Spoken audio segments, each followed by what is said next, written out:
Now we're live. Now we're live. Welcome, live chat 151 here on Brooks's Bass Corner. It is 2 minutes past 6, 1st of February 2026. I don't know where January went. Gone before you know it. Anyway, welcome all. Hope you're all good. We're broadcasting from London here in the UK. We're a bass channel, bass guitars, not bass fishing. That's something else. You've got to find other channels for that. We're talking bass guitars. If you want to talk bass players, bass gear, albums with great bass playing on.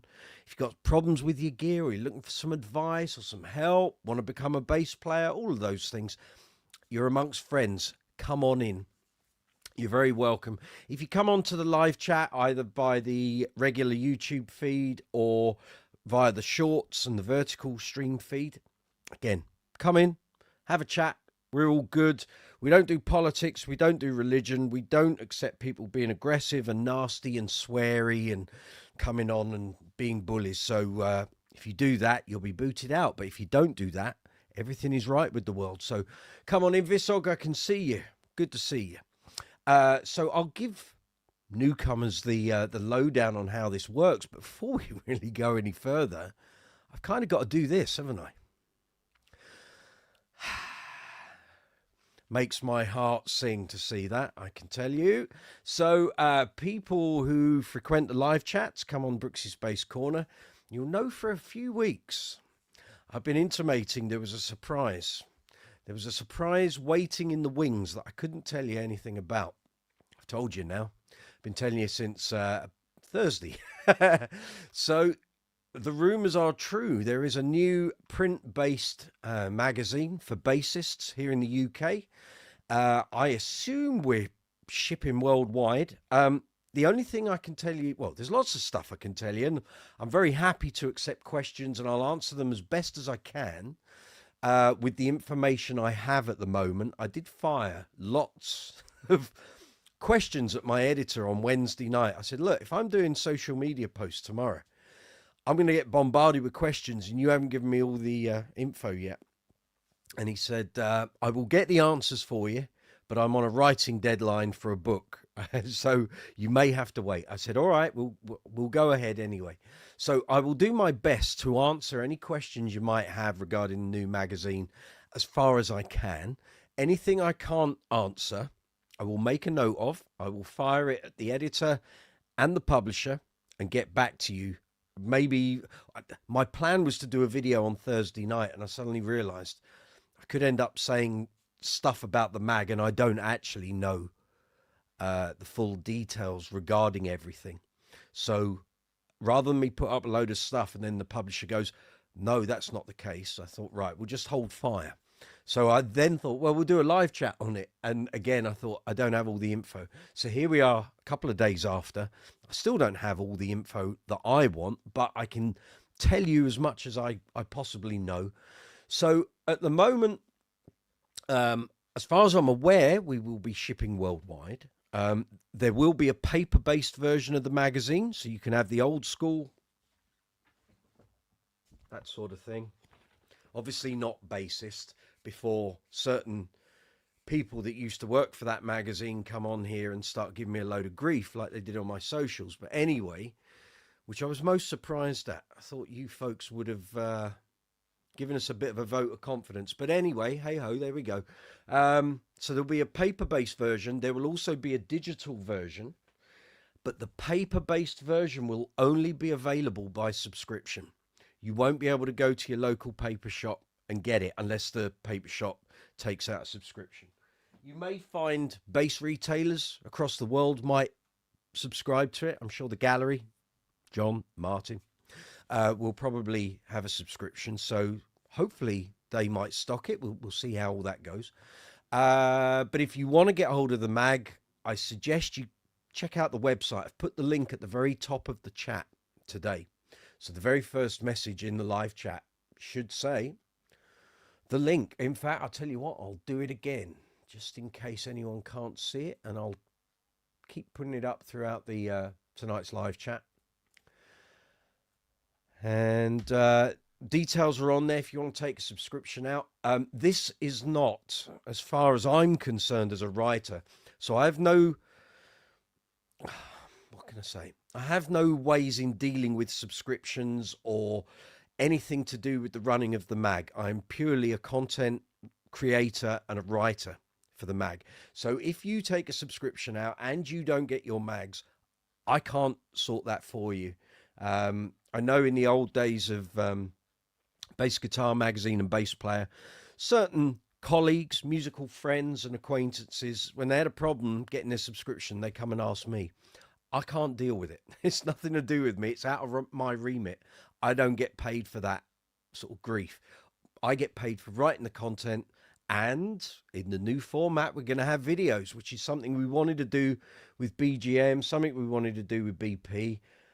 For various reasons, the publisher of those magazines never really wanted to go down the online content route. Well, this magazine is.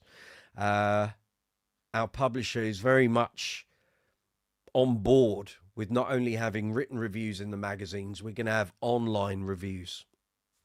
Muggins here is doing most of that. So, for example, you are going to find 2 amplification reviews, one of which the rig is still here, which me and my editor sat down and went through the gear just over a week ago.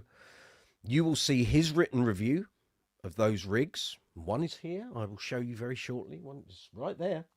And the other one has gone. So you'll see his, or you'll be able to read his written review. You'll then have my video review to back it up. So whatever he says in that review will correlate, okay? In terms of technical information, sounds, you won't find one review says one thing and the other review says another.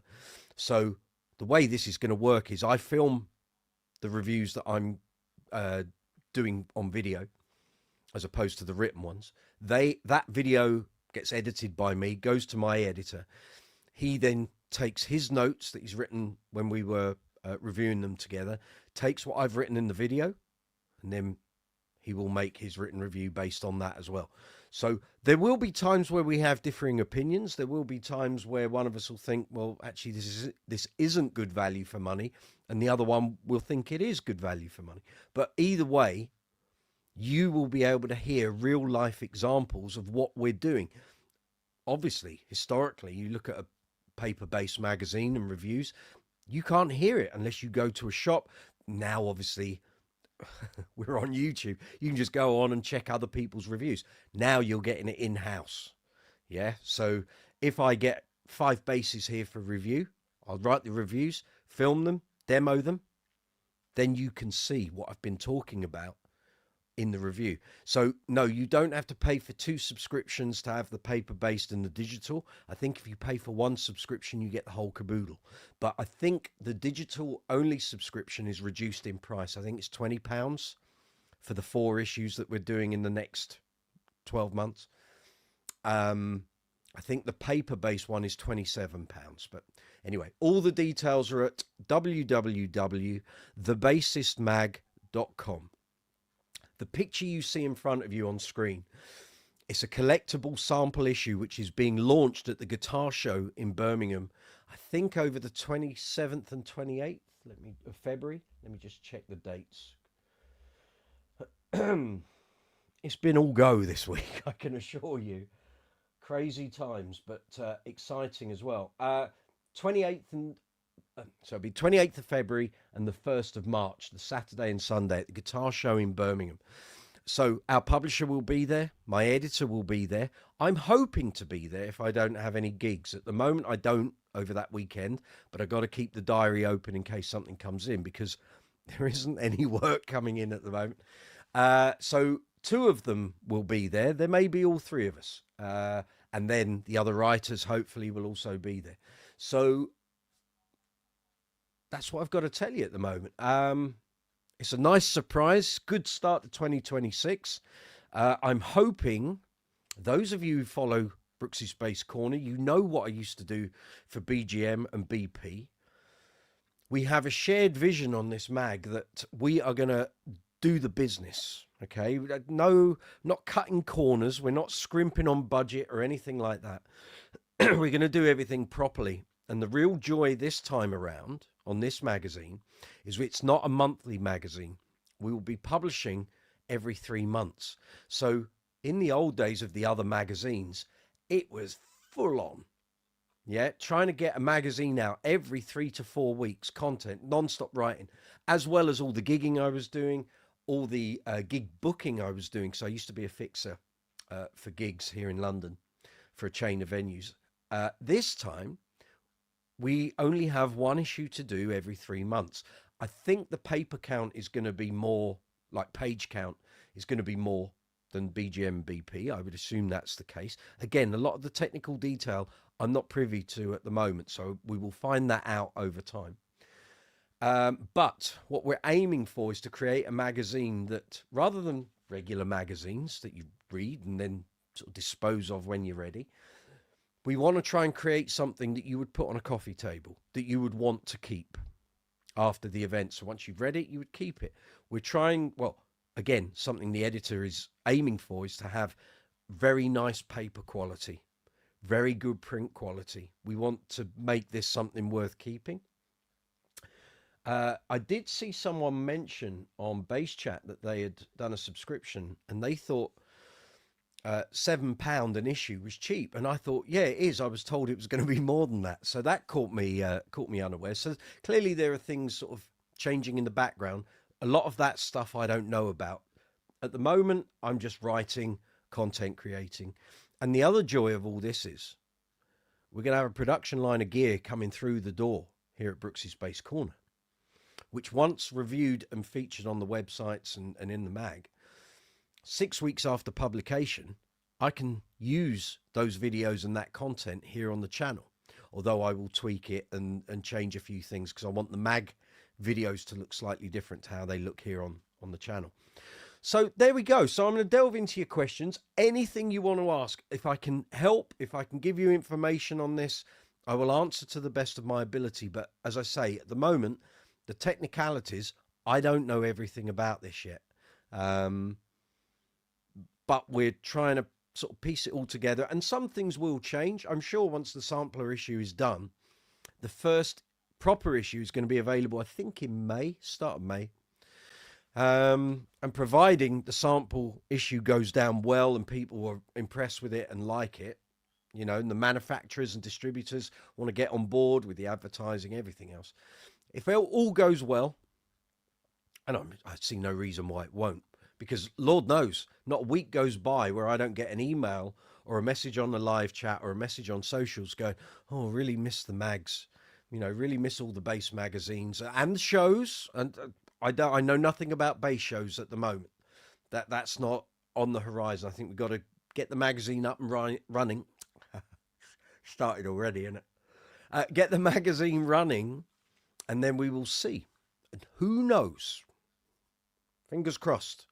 People support the mag, buy subscriptions, get involved, all the social stuff, watch the videos.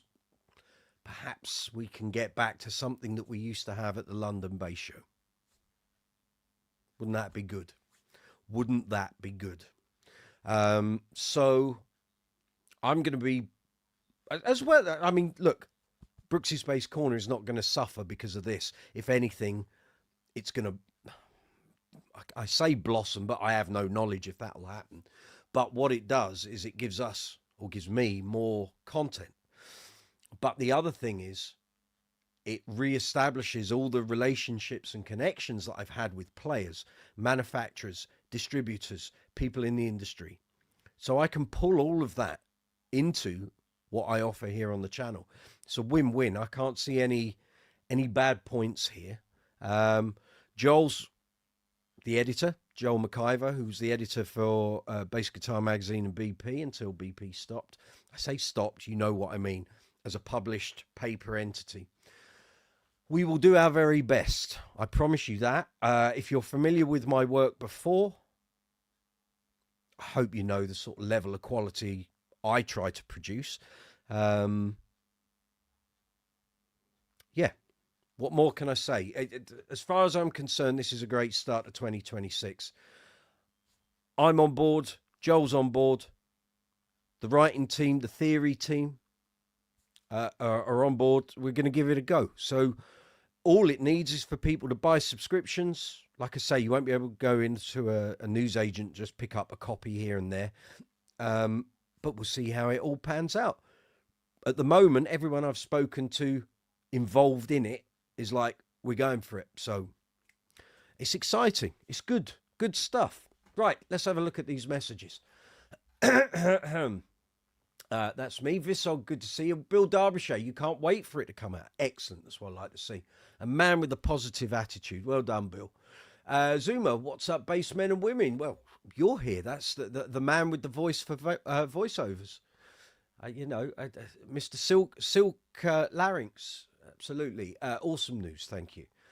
Bill Derbyshire. Who's the editor? Joel McIver. Keith Doherty, do you need to take the digital version to get the videos? I would imagine so. At the moment, again, I know nothing. I was asking questions. Is the magazine having its own YouTube channel? Because that affects the collaboration feature, of course. The last thing I heard from Joel was he wasn't sure. He thinks they want to host the videos on a separate website. But it would make perfect sense if they're going to do that to also have a YouTube channel, because it's a revenue stream. So I don't know. Again, as I find out all this stuff over the coming weeks, I will update as best I can. I'm hoping for some more detailed answers this week, but we'll see how we go. Michael Anthony saying hello to everyone. Good to see you, sir. Thank you for all your comments on the various videos this week and posts. Very much appreciated. There's young Stacy, good girl. There we are. Snowed in, I think. Michael, Brooks here. Just got in from church. That's cool. How do I get this? The Bassist. Is it actually in physical print? Yes. I will post you the link here. You need to go to this. Check it all out. As I said at the top, at the moment, I don't know if there is international sales. I would assume there is. I haven't gone into the mechanics of whether they charge an extra for the shipping and what have you. I will find all this fine detail out, hopefully this week. Stacey, congratulations on this first issue. Well, the funny thing is this sample issue won't be issue number 1. It's going to be like that very first issue of Bass Player that became very collectible. So it's like, it's either issue 0 or -1. I can't work it out. We'll see. There we say. Thank you. Just made it through a cold stretch. Ice storm, but you're good. Okay. I think Stacey's got that ice storm, Mike. Walter, good evening from the United States. What is the best Seymour Duncan pickups you can get? Whoa. What sort of sound are you after, sir? That determines everything, really. You've got to look at the tones you want. And every variation of the different types of pickups, because we're talking split coil, single coil, humbucker, soap bar, stacked humbucker. There's lots of variation in there. They will all be wound and voiced slightly differently. If you can put some more meat on the bones in terms of what you're looking for, I'll try and help. Keith, that's grand. There we go. Visog, good luck with the mag. Thank you. Be good if you could tie in your video reviews to supplement the written articles. That's the plan. That is exactly the plan. So as I said, Joel and I reviewed the 2 amp rigs. I'm now producing and editing up the videos of my side of the reviews. They then go to Joel. He writes his written reviews of those rigs. There we go. That's the way the production line is going to work. As I said, I'm going to say that a lot tonight, as I said. Because we're not doing a monthly issue, it's every 3 months. We've got time to breathe on this. So, in theory, in my head, the information will always be correct. The quality of the journalism will be correct and very high level. We're not going to be chasing our tails, drilling ourselves into the ground, trying to get an issue out every month. I recalled the story to a few people this week. A lot of you wouldn't be aware of this, but this is how it worked. So we went over to Future Publishing in 2016. And before that, it was always 1 issue a month. And that's how it worked. And we knew the dates, and that was fine. When we went over to Future Publishing, that very first winter period, so sort of November, December, January, 2016 going into 2017, we were faced with something we'd never done before, and it carried on this way every year at that time, where we basically had to get 3 or 4 issues prepared before Christmas, which is crazy. We were turning over 3 or 4 issues within the space of 6 to 7 weeks. I can remember a couple of Christmases where I was actually writing between Boxing Day and New Year's Eve, because we had to get the stuff ready to go for the next issue. But you can imagine the bedlam, working in bands, gigging frantically in December, and having to produce 3 to 4 magazines, and home life, and all the other things you might have going on. I can remember a couple of Christmases, both Joel and I were literally on our knees, just couldn't write, we got to just hit a brick wall. It's like the well has run dry, and you have to take a week or so away from writing and organizing. I mean, Joel's a fabulous organizer, great editor in that respect, getting things lined up, looking ahead on the calendar, what we got to get in place. So this time we won't have that. It will be every 3 months, so we've got time to work on things, get things really good. I can only see positives at the moment. I don't see any negative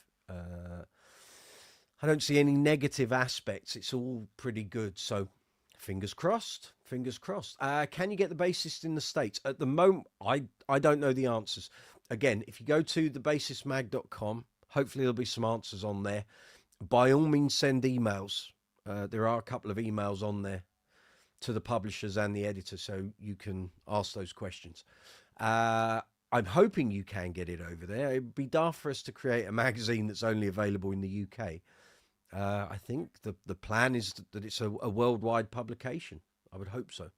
Visog, I have those Guitar Player spin-off bass player mags, the Billy Sheehan cover. I've got one right there.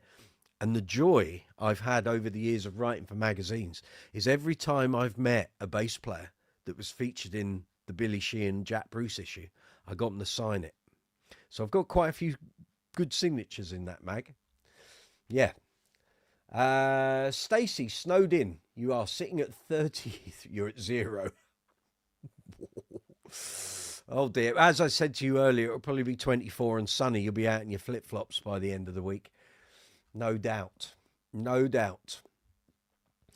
I'm just checking everything's working and we're good. Let's just check that. I think that's all fine. So I'm just running back through the video, through the back end, if you'll pardon. We had 2 new subscribers. Welcome. Thank you for coming on board. Hope you enjoy the channel. Hope you find some content that works for you. Right, I'm just checking. We got any messages on the community tab? No, that's good. Analytics are looking fine. Thank you very much, folks, for tuning in. Then we've got the video. Just checking that's working. That is working, so that's good. And this is the vertical stream, so I'm just having a look at that. Yeah, that's all working too. And stream health is excellent. There we go. We're up and running, folks. Excellent. So if you're new to the live chat, you've not been here on my live chat or any other live chats here on YouTube, come on in. This is the video window as you're seeing it. Directly below the video, you'll see a row of icons. If you're on the mobile app, underneath this video, you'll find the live chat window. If you're on the desktop version, it's that way. And basically at the bottom of the live chat, you'll see there's a box that says comment or chat. Put your questions, comments in there, press send. It appears in the feed, then I can deal with it, as can everyone else. Next to the chat box, you'll see an emoji icon. Feel free to give that an absolute leathering. The more emojis, the better. It helps the live chat with the algorithm, pushes the video out to more bass players. We get more bass players coming in to watch the live chat. Then we get more knowledge and everything's good. Next to the emoji icon, you'll see a rectangle with a dollar symbol in. That's the super chat facility. Allows you to contribute to the channel if you wish to do so. You don't have to. The channel is free to watch. The videos are free to watch. But if you wish to help the channel, Keep us going as long as possible. I aim to be here for another 20, 25 years. They'll probably be putting me in my box on a live chat, no doubt. But everything you see here on the channel, the videos, creating the videos, everything is paid for by the channel. Don't get any freebies. So feel free to use the super chat facility. As I said before, underneath the video, Michael Anthony, you're taking my breath away. Look at that. Outstanding work, sir. $49.99. Super chat donation. Thank you very much. Bless your heart, mate. Thank you. Woo. Start as we mean to go on. Hey, that's outstanding. Well done, sir. Oh, I'm impressed. Taking my breath away. I've got to put a little message in there.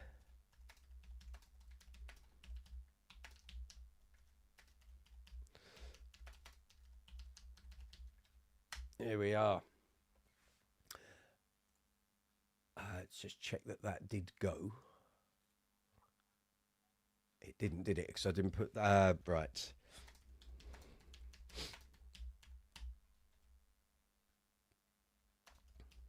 I'll put that in now. Hey. Outstanding. You're trying to coax her into doing the same. Not to worry. Thank you very much for that. Outstanding work. So, as I said, underneath the video window, there's a row of icons. There's a thumbs up and a thumbs down. Please give the video, this video, a thumbs up. It's the most important thing you can do for us content creators here on YouTube. Exactly, Zoomer. I was thinking much the same. Most important thing you can do, it's free for you to do it. It's literally a tap of your mouse on the thumbs up or a tap on your phone screen or your tablet screen. Thumbs up helps to push the video through the algorithm. The more thumbs ups, the more messages, the more comments we get after the live chat's finished. Sharing this live chat out to social media, email, websites.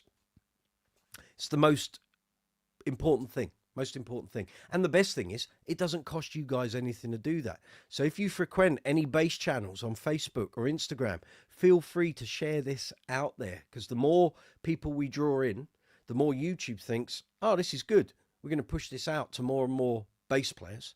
And then it helps my channel, helps me, helps the video. So it's all good. So thumbs up is what we prefer. Let's get that in all the video. There we go. If you're going to give it a thumbs down, then please leave a comment in the comment section. Let me know why you've given it a thumbs down, what isn't working for you. I don't need swearing. I don't need aggression. Just if something on the live chat isn't working for you, then tell me what it is and I'll try and make it better. Adrian, good to see you. Next to the thumbs up, thumbs down, you'll see the share arrow, so you can share it out to social media, email and websites. There's the watch later icon.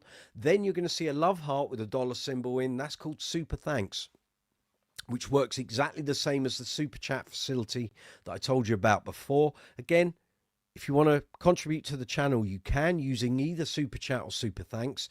The super thanks facility exists on every single video on this channel. So if you watch one of the workshop videos or one of the demos, the reviews, the interviews or whatever, and you find something interesting or informative or educational, you want to help me, help the channel, help the video, when you make a donation on any of the videos, Stacey Ann, you're just egging each other on, aren't you? That's what it is. It's who, heaven forbid someone does 100 one day. I mean, goodness me, come on. Well, thank you very much. Look at this. They're leading the way, these two. I don't know. You'll embarrass me. I'm just trying to find where we are. There we are. There we are. Thank you. And I'll put the reply in there too. There we go. Yeah, that's fine. Thank you. And I want to go to that.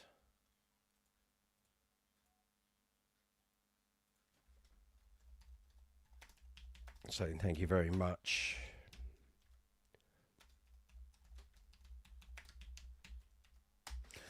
Thank you, thank you, thank you. You keep ruining my my script. Right, so super chat, super thanks, same thing, exactly what these two comedians have just done, but thank you so much. I really appreciate it. So that's those options. We also have the hype facility. Now, I don't think you can do it while we're broadcasting, but you can do it afterwards. So there's the hype facility in YouTube. So any video that I put up for 7 days after it's published, you can hit the hype facility. Stacy knows where it is on the mobile app. It sort of seems to change position regularly. But by hyping it, it helps to push the video through the YouTube algorithm. But there's no definitive record yet that YouTube take it into account to promote the video. But it must do something, otherwise why would they put it there? But if you can hype the live chat, hype any of the gig vlogs that I've put up over the past week, that would be amazing. Thank you very much. So once we've done the row of icons underneath the video, you then got the description box in there. You're going to find timestamps from midday tomorrow, although I may rattle through them this evening if I've got time. Basically, all the things we talk about tonight, I create timestamps, which allows you to jump through the video. So you don't have to watch the whole video after the event. You can if you wish. They last 2 to 3 hours. You can always watch them at double speed, so it takes half the time. But if you use the timestamps, you can actually jump through the chat in the various topics as we discuss them. So it helps you guys. After the timestamp section description box, you'll find Brooks's Bass Corner merch. For those people who follow the community tab and the Facebook and Instagram, you'll know the past 2 days, he says, let me just check something a moment. Just bear me a moment, folks. I was getting to the Brooks's Bass Corner merch, wasn't I? Let's have a little look here. I suspect we're still on 30% discount. Let me just check. Let's do this properly, shall we, Mike? So, the merch worldwide, every item has been selling at 30% off the past 2 days. I think it's still running. Let me just check.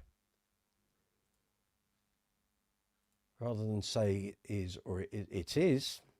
Ladies and gentlemen, Brooks's Bass Corner merch at the moment, which you will find links for in the description box of this video and all videos, is currently, up until midnight tonight, $23.59 on the 1st of February, 30% off. So if you've been thinking about buying some Brooks's Bass Corner merch, caps, t-shirts, hoodies, mouse mats, there's 170 items there. It's all 30% off until midnight tonight, wherever you are in the world. So if you're watching this after the event, if you're watching it on Monday, it won't be 30% off anymore. We don't have 30% off discounts very often. In fact, I don't think I've seen one since about March last year. So if you've been holding back on buying some merch, again, when you buy the merch, I don't get the full amount that you're spending. I get a commission rate, but it's reasonable. It's pretty good. So as I say, all 170 odd items in the merch store, 30% off till midnight tonight. Back in description box, got the merch links. You've then got affiliate links for the Bass Centre here in the UK, and affiliate links for VIDIQ and Top Cashback. And then after that, you'll find bass retail affiliate links for Amazon and THOMANN. So if you've got anything bass related that you're thinking of buying, you can help the channel. Go to the links in description box. Go to the relevant Brooks's Bass Corner storefronts for Amazon or THOMANN. Find the items you want, pay for them. And once those items are shipped to you, the channel gets a small affiliate commission. It's a very small amount, but all those small commissions build up to be a bigger amount to help the channel. So after that, in the description box, we've got all the social links, and you'll find us on Facebook, Instagram, Be Real, Reddit, Quora, Discord, and TikTok. We're done, aren't we? Right, folks. Now I've picked myself up off the floor after the super chat payments, you two, I tell you. But thank you. I really appreciate that. Straight off the bat, within the first half an hour. Incredible. So we are talking about New Bass Guitar Magazine. We're also talking about anything to do with bass. So if you're new to the channel, maybe you've never been here before, haven't seen one of the live chats, either sit back, enjoy the watch. If you're watching on TV, looks good, doesn't it? I was checking a couple of my own videos out yesterday to make sure the ratios are working well, and the graphics and the text and the visuals all Pretty good, I thought. If you're watching on your phone, I hope it looks okay. But yeah, it's all going good. So we're talking basses, bass guitars, bass amps, bass effects, great bass players, strings, gig bags, hard cases. We want to talk about guitar maintenance, talk about great bass players and albums with great bass playing on. If you're into bass, not bass, that's fishing. If you're into bass guitar, you're in the right place. Come and have a chat. So yeah, Zumaz off. He's having breakfast. But the poor love, he's been up for hours. His other half got up early, woke him up. He's having his Cocoa Pops.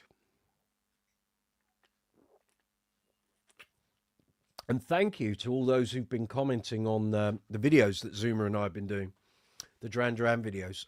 We will be working towards the next one, I guess, over the next couple of weeks. And it's the big one. Next one is Rio. Where do we go from there? We will try and do as in-depth as we can in an hour. I suspect that will be the main video that we may have to go back and do a more in-depth analysis further down the line, but we're going to do as much as we can. There's so much to talk about with that album, the songs, the tour, everything that happened to the band around that time. So looking forward to doing that. It'll be good, but it'll be a couple of weeks because Zoom's got to get back into the schedule of his own videos, but we'll get there. It'll be good. But the first two have been great. He messaged me, I think, was it on Monday or Tuesday? He'd woken up to his first message from YouTube in years to say he'd had 500 hours of view time off of one of those videos, which is no mean feat for channels of our size. So if you've been watching those videos, thank you. For us, it's a blast. It's just a joy to do them. Poor Zoom has got to do the editing and the laying out and the graphics and all the stuff that goes into doing a YouTube video. But it's good fun. Beautiful bass on the cover. Yes, very nice Spectre there. Very nice Spectre.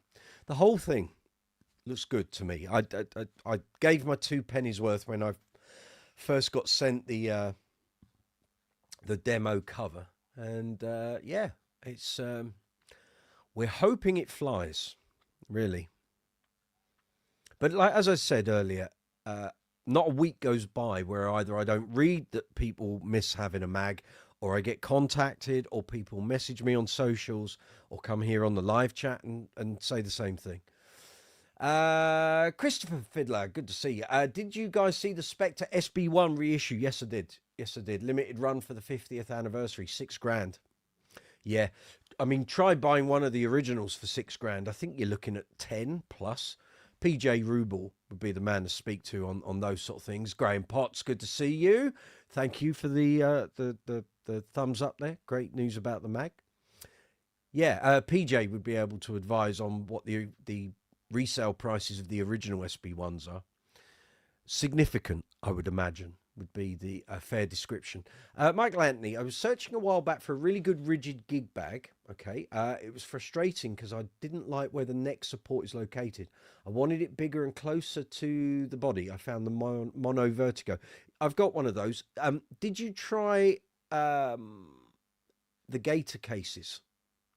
I've got a double one here. I think it's in the lounge, isn't it? Sorry, if it was here, I'd have just grabbed it and shown you. But they're pretty good, the Gator, and they're about half the price of the Mono, and they tend to be a little more reinforced in terms of the rigidity. But I mean, Monos are what they are. You'd even check the bag under a plane. Okay, no, never seen Gator. Will do. Check them out. They may have put their prices up, but about 6 years ago, just before we went into COVID, I bought that double one, and I think it was about £140. And at the time, the Vertigos, the Monos, were over 200, and that's a double bag, which works for me. So, Chris, Enki are Mono are great. Yeah, Enki and Mono. Yep. Gator are great. Yep. Chisbuilt. Yep. I've got gator bags for various things, like my IEMs. I've got their little rack bag for wirelesses, and I've also got various sort of cases for lights and stuff in the garage. So I never have any issues with gator. They're pretty good, very hard wearing. Generally, I would say. Yeah. So come on in, folks. We're talking about this new magazine. We'll talk about anything to do with bass. Put your comments, questions in the chat box at the bottom of the live chat window, and press send, and we will discuss anything you wish to talk about. How's things with you, Bill Derbyshire? Any new purchases? Let me know. Let's just check if anything's hit the email box while we're at it. If you've got anything you want to email me, brooksyspacecorner@gmail.com.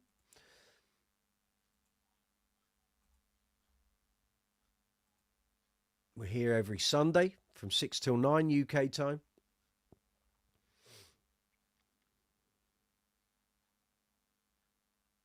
We've had all the fallout now from NAMM.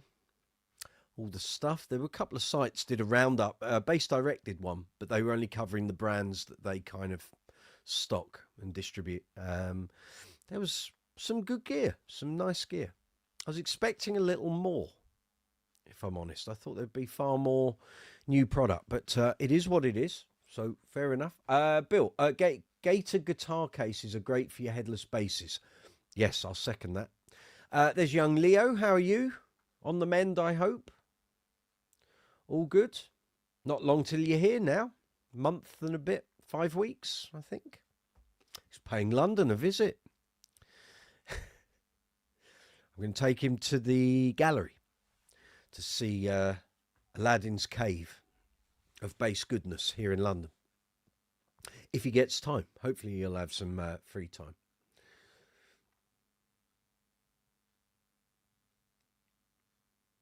But it's all good. It's all good. I'm going to be working over the next couple of days, not only on the videos for this fine magazine. Where am I? On the vertical, it's there. That way. Ah, there we go. Not only will I be doing reviews and content for that, I'm going to be looking at all the affiliate stuff. I've got to do a refresh on that. I've got the new Andertons links that I need to be using. And I'm going to try and... I found a couple of channels that do very well. Not bass channels, just general channels that do very well with their affiliate sales and what have you. I need to get some inspiration from what they do and how they do it. So I'm going to be working on that this week. Leo, you can't wait to be in London. Excellent. Excellent. I will warn you now, it could be cold and wet that time. March is a funny month here in London. It can be really warm and we get all the spring weather and it's great, or it can be really cold and really wet. And don't think we won't get snow. We can. It can happen. But about a week before your trip, we'll have a look at the weather forecast and we'll be able to advise, won't we? Young James, good to see you. Hope you're well. Hope all is good where you are. Lewis Wingrove, here we go. The legends, they're all appearing, aren't they? Fabulous. Outstanding. Outstanding. So we're talking, Lewis, I don't know if you follow the community tab or not. We have a new bass mag here in the UK. Where am I going? That way and that way. Depending which what device you're watching the live chat on, that will make sense one way or the other. We have a new magazine, and I'm writing for it and creating content for it. So, yeah, celebration time. Graham Potts, it's probably me, but where do I find the link for the merch store while using the mobile YouTube app? Go into the description of the video, and you're going to buy another hoodie, aren't you? Don't lose it this time. Go into the description box.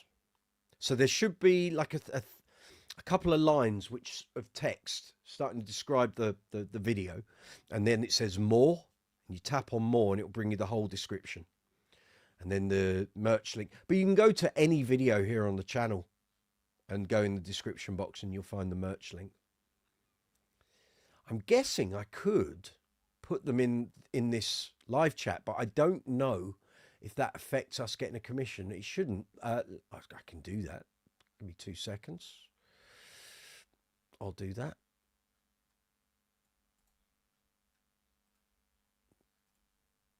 I guess it only matters for me if you buy the product. It's not a tracking link otherwise.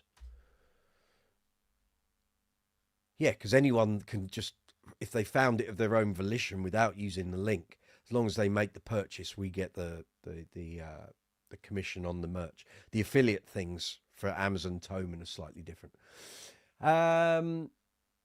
James, okay, but very wet. Somerset is quite flooded. I hear. I got drenched 3 times on Friday. I went to see a very excellent Prince tribute called New Purple Celebration. And it turned out to be their last gig after 21 years. They're playing at Shepherd's Bush Empire, O2 Academy. And I got drenched walking from the tube to the pub next door. I then got drenched walking from the pub to McDonald's, and then got drenched again walking from McDonald's back to the venue. But other than that, the gig was outstanding, amazing. The trumpet player and female vocalist is the Depp, or one of the Depp trumpet players for Uncle Funk. She kept saying to me, "You got to come see our band." I kept saying, "Yeah, I will. And then she told me, I think back in September or October, she just said, "I'm letting you know, we're calling it a day at the end of January. The last show will be at Shepherd's Bush." I said, "Right, I'll be there for that." And it was a Friday, and it was like, yeah, that worked for me. So they were amazing. But yes, flooded. Yeah, tell me about it. Friday, I was drenched, but not to worry. Hey, there you go, Graham. Yeah, check it out. Like I say, 170 items, 30% off all merch. So if you're looking for, well, we have any Mark King Level 42 fans. We've got the Mark King quote shirt. Of course, I can see if I can put that up, actually. Hold on. I get people asking me about the merch all the time. It's like, okay, it's easier if you just go into the store, but I'll see if I can post some up here. That's the wrong folder, Mike. You want that. Mark King quote shirts. There we go. Does that work? It does work. There we go. So you can have them. They're available in a couple of colours. I think black, charcoal grey. I think there's a couple of others. And we do a mug as well. So you got the Mark King shirt. There's the Chris Squire shirt. There's the Lee Sklar shirt, which I created it myself. Looks rather tasty. And the Nathan East shirt.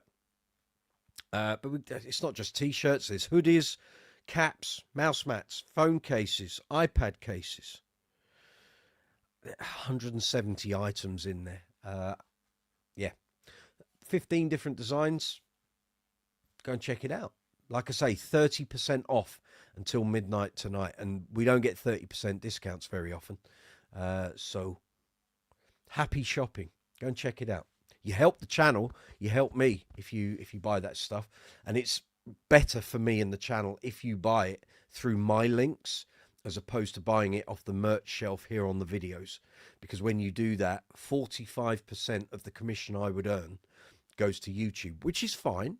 But I'd rather, because they take 45% of everything we get anyway, I'd rather have the merch direct. It works a bit better for me. Michael, I used the link to the Bassist and there is a button for international delivery. There you go. Subscribing now. You love printed mags. Well, there we go. Happy reading. Happy reading, sir. Leo, normally I'll get some free time since I'm with a host family. Okay, that's when you're over here. Lewis, very warm in California. Had to run the AC. Stacy's freezing in North Carolina. It's 0 at the moment. Chris Squire shirt. Yes. Do you want to see? Let me post that up for you. The Chris Squire shirt is here. How's that grab you? You do know I interviewed Chris Squire. I've told you that before, haven't I? So these are all quotes from interviews I did with the respective artists, and I have permission to use them. Hence why they're on my shirts. So, yeah. So if you want one of those, there's also a mug. I don't think I've got the mug there, but I can show you the Mark King one. There's the Mark King mug. So it's basically the same design, but on a mug. That's generally how that works. So there is one there for Chris Squire. So if that's your thing, shop away. But I can show you various bits of merch here. I'll rattle through a couple of... I haven't done a merch push for a while, so bear with me, folks. So we've got shirts like that. There will be some new merch coming up shortly, new designs. I'll have that ready for the next time there's another big discount. We've got this, of course. Leo knows this shirt only too well. So all these designs are available. It's not just T-shirts. They're available across different items of clothing, different products.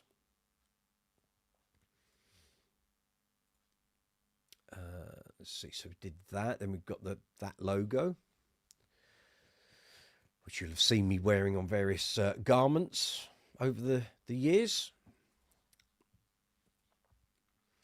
We've got the hoodie, and there are various hoodies. So all the designs you see, apart from the quote shirts, are available on hoodies.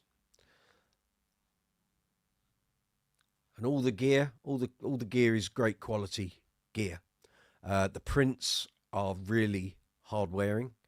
I think my hoodie with that print has been probably washed about 30 times. It still looks the same as when I received it. So there's the Lee Sklar shirt.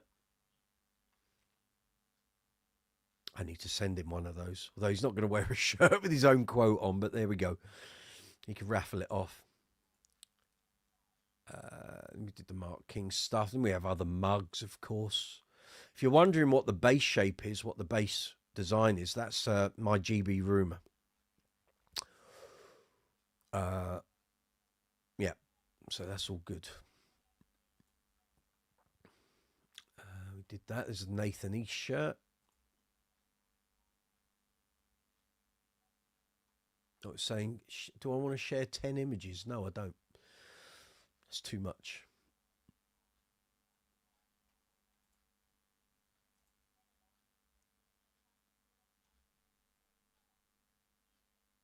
What's that? You can share up to 10 images at once. To share a new image, please remove... Ah, right, okay. Right.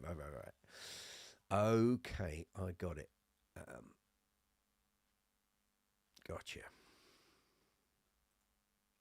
I've added too many things.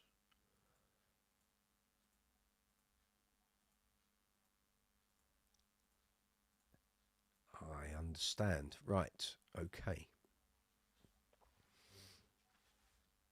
I know people watching the vertical stream are going, we can't see anything. It's just merch. It's filling the window. Sorry about that. There's the Lee Sklar shirt. And we have something a little general.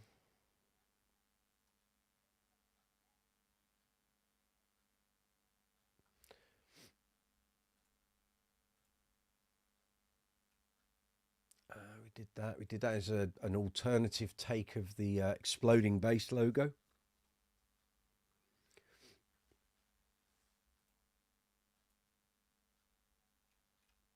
We have the multicolour bass with a smaller logo on the chest.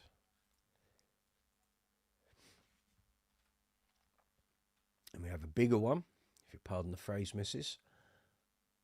That's there. And so it goes on. And then we obviously have that. Tip the bass player, they're the reason you're dancing. All true. All true. So there we go. So like I say, all the merch, 30% off until midnight tonight. Wherever you are in the world, all products, 30% off.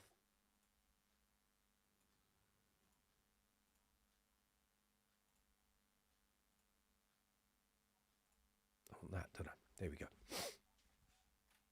Right, messages. Let's get in there. Right, did that. Leo bought the Mark King shirt. Yes, he did. You'd love to see the Chris Squire interview. Oh, hold on. There's no visual, it's just audio. So just bear with me a moment. I'll send you a link, or I'll put it in the chat. We want videos, and we want Chris Squire. There it is. This is from June 2014, just as the Heaven and Earth album came out. So wrap your logos around that one. Stacey saying hello to Lewis. I'll trade you our weather. There you go. You got 50-degree, yeah, for California folks. Gareth Harrison, good to see you. From Ogio, good to see you. I've come here talking about tone a lot. That's okay. I give up. I'll just get a double humbucker bass. Pardon? You've come here talking about tone a lot. Okay, I give up. I'll just get a double humbucker bass. I don't know what you're getting at. I've seen you here on the live chats before. Not sure what you're getting at with that comment, but there we are. Not to worry. It is coming up at 7 o'clock here in London town.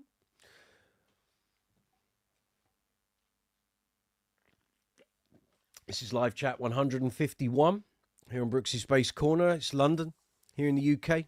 1st of February 2026. We're talking about this new magazine, which I've been holding in the wings for, oh goodness, got to be about 7 or 8 weeks. I said there was a surprise coming. I don't think many people thought it would be that, but there we are. I couldn't believe it when I got the message from Joel, to be fair. He said, might have a little bit of work for you. I said, oh yeah. And he said, can we have a phone meeting? This was in the middle of December. I said, yeah, we can have a phone meeting. Do you want to do it now? He said, no, speak to you at the end of the week. I said, okay. We had a chat and this was unveiled. And now here we are. It's all real. So like I say, if you're looking at the screen, you're thinking, collectible sample issue, how do I get one of those? You've got to go to the guitar show in Birmingham. They're going to be given out until the stocks run out. That's how that works. And then the proper full-blown mags will be, I think, the first week in May, I've been told, but deadlines can move. But yeah, providing the market and the industry are happy with it and they come on board and advertise and everything looks good, we'll be live from May. Can't wait. Can't wait. But if you've got any questions about it, you want to ask me anything, I'll try and answer as best I can. I don't know everything at the moment. I don't know all the fine technicalities and things that I don't know. I'll try and answer the best I can. And yeah, but I hope you enjoy it. Like I say, we'll be making, we're pulling all the, you know, we're pulling all the plugs out for this. It's, we want to do a great job. And hopefully, this will be something that just works around the world. We live in hope. We live in hope. But Joel and I are focused on making it as great as we can. I think the rest of the writing team are likewise looking at it from the same perspective. So, you know, we'll give it a good go. We'll do as best a job as we possibly can. It's not like we don't have form, is it? You know, 18 years for me, writing for BGM and BP. Joel did 19. And actually, he has contributed to the online version of BP since we stopped the magazine in 2022. So you could say he probably did a bit more, but we will do our best, I promise. We will do our best. How will it affect reviews on the channel? Well, it's all good because basically I produce video. I'm guessing I will be doing some of the writing as well. But I'll produce the video reviews, and then after 6 weeks after publication, I'm allowed to then use that content how I wish. It's my copyright. So I will tweak a few things in the videos because they need to be a certain way for the mag. I'll tweak some things, and then I'll be able to use them here on the channel. So yeah, it's all good. So nothing changes. If anything, things improve here on the channel, because there'll be more new gear coming through the door more regularly without me having to buy it or go and borrow it from stores. It's already coming here. So it's a double win. Can't wait. Can't wait. Like I say, one of the loveliest things is that we're going to re-initiate the relationships and connections we had with all the named players, all the manufacturers, all the distributors. Everything that we had with BGM and BP will start up again. I've already spoken to Billy Sheehan, spoken to Nathan East, spoken to Mark King on Friday. And all three were like, hallelujah, great, looking forward to it. So there we are. They're aware that we're here. They know we're going to come knocking. So it's all good. It's all good. And you get people like that on board and positive for it. It's you can't really go too far wrong unless we make a real dog's dinner of it. We won't. We won't. I will see PDF version of the mag before it goes to the printers. I will do the same job I did on the old mag, which is I will check everything. Sometimes, as Joel will attest, you go word blind and things can pass you by and you think, oh, it's all right. And suddenly you got the wrong photo there. That's not that bass. That's not that pedal. You sure that's the person you think you're in the middle of an interview and you've put the wrong picture in? So, you know, more sets of eyes is always a good thing. We haven't done an issue yet, so I don't know what the sub-editing team are like. I'm sure we're going to pick all things up, but, you know, another set of eyes never goes amiss, and I think Joel trusts me that if he sends me a PDF of the finished mag before it goes to print, if there's anything not right, I'll try my best to pinpoint it. So we cover each other's backs, don't worry about that. Yeah, so that's how it will affect reviews here on the channel. All for the better, I think. As I say, I've not spoken to the publisher directly other than an exchanged message on Bass Chat, but it would be good if they have a YouTube channel, because then I can use the collaborator feature, which will then tie in you guys seeing content from that channel, but also their subscribers seeing stuff from my channel, and then just creates that snowball effect and the channel grows, and hallelujah, that's what we want. Will McFingerdo, hey, good to see you. Great news. Looking forward to the bass shows. Yeah, that's a way off. That's I don't want to talk about all that sort of stuff. It'd be lovely if it happens, but the state of play regarding shows like that, needless to say, what we've done in the past kind of sets a template and a level, and they're very expensive. Now, if the take-up of this mag is such that a show is feasible with names and what have you, then great. You know, everyone will be up for that. But it has to pay for itself.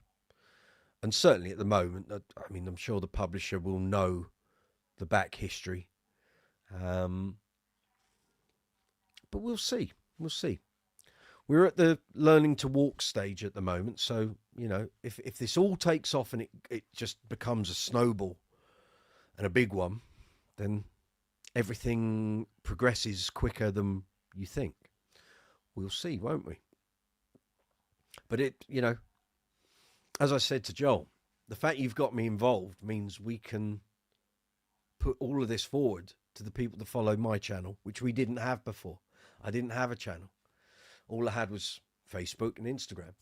Now we have a dedicated bass channel, and I'm one of the writers. So that can only be a win-win for them and for me. So it's good. Lewis, you're definitely getting this magazine. That's what I like to hear. A positive voice. Well done, sir. Gaz, 2 more wins till that United supporter can get his haircut. Yeah, I bet he was thinking today at 2-2. It's not going to happen, is it? I said to a friend, imagine if Carrick had been in charge at the start of December.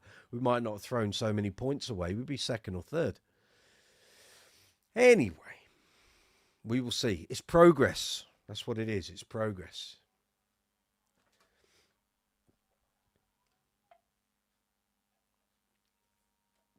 So come on in, folks. It's live chat 151 here in Brooks's Bass Corner. Feel free to get involved. If you're watching this after the event, you can still leave comments. I reply to all comments on my videos. And if there's anything in the live chat you want to talk about after the event, then, like I say, leave a comment. Please give the video a thumbs up. Most important thing you can do for me, for the video, for the videos here on the channel, helps to push the video and the channel through the algorithm. Yes, young Will, what's your question? Fire away, young man.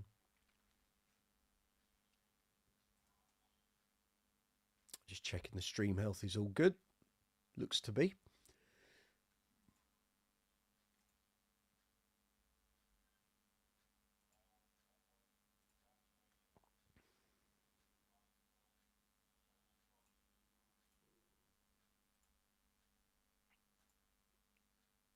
I'm just checking the analytics. Everything's looking fine. That's good.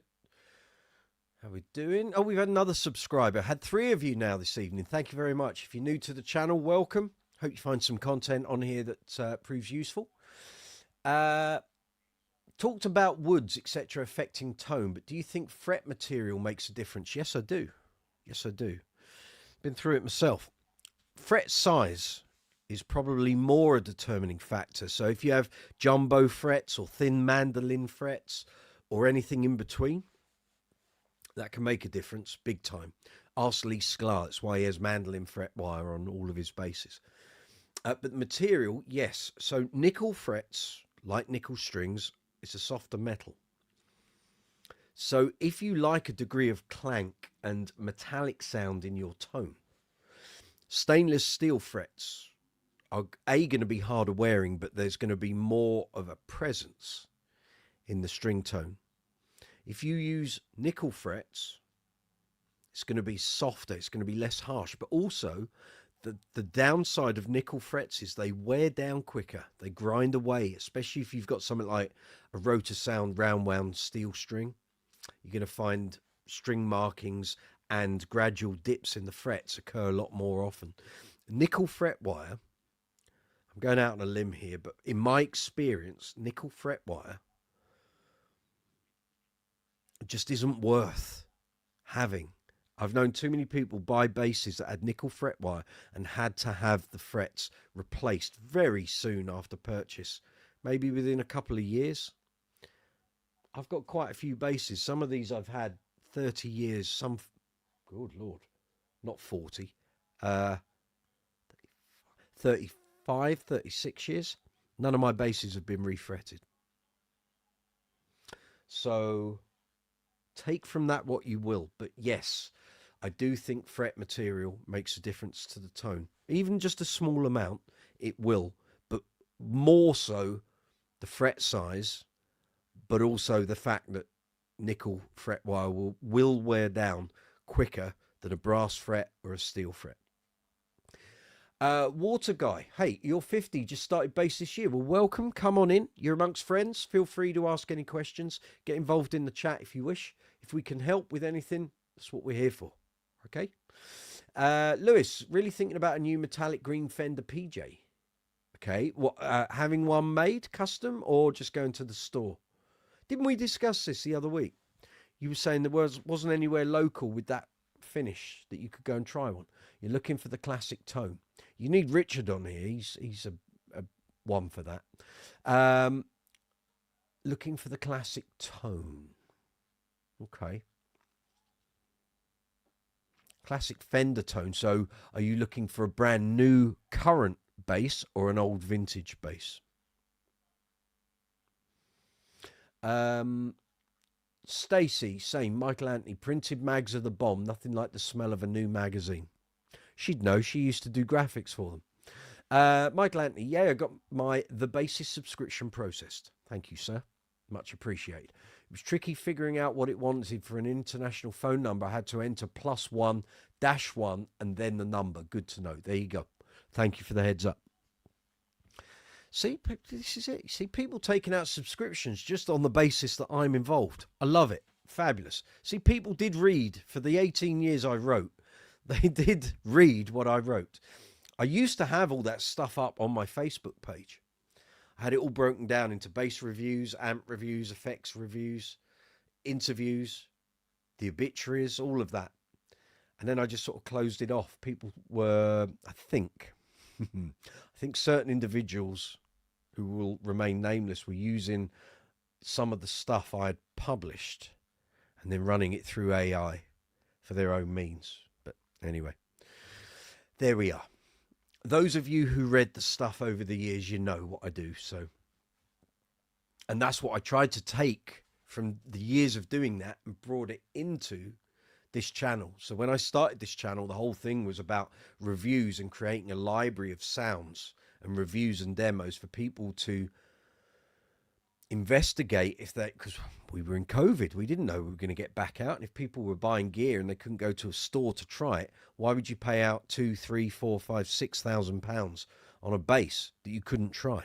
So I was trying to create a library of content, not knowing really how much time it took to do that. And then as I realized, no, you kind of need to expand the premise of what the channel's going to be, because that's going to not be for everyone's viewing pleasure. But here we are, 5.5 years down the line, and we're doing okay. Lewis, of the 80 The Cure example, can you flesh that sentence out a little more, Lewis? I don't know what you're meaning there. Gareth, seen an arm video for the Torzal guitars, twisted neck basses. Interesting concept or a gimmick? They've been around for about 20 years. They're not new. It's an interesting concept because back in sort of mid-2000s, late 2000s, there was a big push, which the fan fret Dingwalls and other basses were kind of semi-addressing, which was to, the whole thing for the fan fret thing was A, to give you more scale length, but also more comfortable fretting for your fretting hand. And the Torzal is kind of a variation of that. But obviously you've got the dynamic twist in the timber. And actually you look at it and go, I couldn't play that. But actually when you've got one in your hands, they're really good. I think they were displayed at the London Bass Show one year. Might have been in the early years, maybe 2011, 2012, 2013. And I played one and it was like, oh, this feels very sort of natural in how it sat on your body and how it felt when you played it. When you looked at it, it's like, this shouldn't work, but it did. So no, not a gimmick. I'd put it down as an interesting concept, and for some people, it's probably the ideal instrument. Torzal has added fan frets to the twisted neck. There we go. You see? So they've taken that on. Someone's just messaged me. What's that? What's that? Had an interesting situation the other night. I'll recall this. There we go. Yeah. That's all. All right, it's not a gig. So I was out at this Prince gig the other night, seeing a friend I hadn't seen in 39 years from Scotland, when I used to live up in Scotland. Sat down, having some drinks, chewing the fat. I get a message. Are you available for an ABBA gig tomorrow? I was like, yeah, I am. Right, can I put your number forward? I said, yes, you can. What's the band? Oh, I don't know. I'll tell you when I've got more details. Okay. Waited. Suddenly it's, yeah, I've passed your number on. It's for this band. Someone will call you. It's like, okay. I've had a couple of drinks by this point, so I'm trying to think, get your business head on. You got to think here. Short notice. Haven't played any ABBA since the middle of December, but it's fine. Then found out it was a miming gig. Okay, that helps things. Then got a phone call and took the gig and said to the guy, look, I can play this live if you want me to. He said, well, when you arrive, we'll go through the song list. You play the ones you know, and the ones you don't, we'll put the track on. Fine, okay. Waiting for information. I said, please send me all the details I need via WhatsApp, and I'll pick them up when I get out of the gig I'm going in to watch. And that's fine. I'll see you tomorrow at 4 o'clock. Yep, great, fine, lovely. Got no information. And got home, still no update on my phone. I'm like, something's not right here. Lo and behold, I get home and get a message to say, oh, really sorry, you need to stand down. Someone else in the band has sourced the bass player and didn't relay to me that they had done that. But they sorted that person out before I contacted you. So they, by rights, have first refusal on the gig. I was like, okay, look, no problem. And then yesterday I got contacted by the agent for that band thinking I was on the gig. And I said, no, I'm sorry, I've been stood down. I'm not on it. And actually it worked out. Turns out she's an agent for that band and might be interested in taking on the Uncle Funk projects for some work, possibly. We will see. Swings and roundabouts, isn't it? It's that time of year. Craziness. But these things happen. So 1 minute you're on the gig, next minute you're not. But I was prepped and ready. I had everything on the way home from the gig I was watching. I was working out, right, got to sort the dog sitter out. You got to run the set before you go. Make sure the dogs are walked in the morning. You need to pack cabs and amps, costume, take some food, doing that whole thing. Anyway, didn't matter in the end. I didn't do it. Lewis, looking for the old band, The Cure, Robert Smith. Right, got you. The early albums definitely had a dead P-bass sound. Highly likely. I think he used to use like Jack Cassidy Epiphones, but they weren't that model. Gibson Rivolis, Epiphone Rivolis. That's what that guy used to use. I remember seeing promo pictures for the Strings. You're looking at old semi-acoustic basses with either tape wounds or flat wounds. That's all right, Lewis. Yeah, you just use Google. There'll be loads of stuff. There's probably a YouTube channel dealing with the bass player from The Cure's sound. I'm sure of it. Such a big band. There'll be fans of that. I was never into The Cure at all. Never have been. Yeah. So here we are, 7:20. Brooks's Bass Corner, live chat 151. We're talking basses, bass guitars, bass amps, bass effects, cleaning materials, gig bags, strings, anything to do with bass. Great bass albums with great bass playing on. If you've got any problems with your bass, if the gear's not working, try and do setups, maybe building a pedal board, maybe going for your first bass audition, trying to set up a band. If you want to talk about any of the things that I used to do with the bass magazines, Bass Guitar Magazine and Bass Player Magazine, happy to discuss those. We're talking about the new bass mag, of course.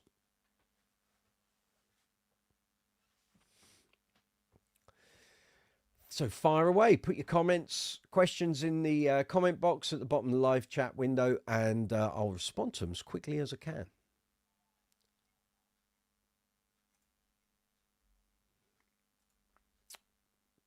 Anyone bought anything new now that we're past the period of taxman annoyance at the end of January? Anyone get a rebate? Maybe you got a very low tax bill and you found some cash in the bottom of your pocket. Or if you're looking to buy something, if I can help, I'm going to be back in the world of bass reviews. We're going to be getting gear through as it comes out, which is great. So as new stuff gets released by the manufacturers, we'll be getting it. The only delay will be that there's always 3 months between each issue. That's the only problem. But it's not a problem because it does mean we'll be able to collate all the best stuff together, hopefully. A lot of these things get determined by launches and distributors and manufacturers getting the stuff to us, and we'll see. We will see. Mike Laney never got into The Cure either, but the creators of the show South Park really love them and they rip on everyone. Excellent. Good. Don't forget you've got the super chat option at the bottom of the live chat window. Love heart.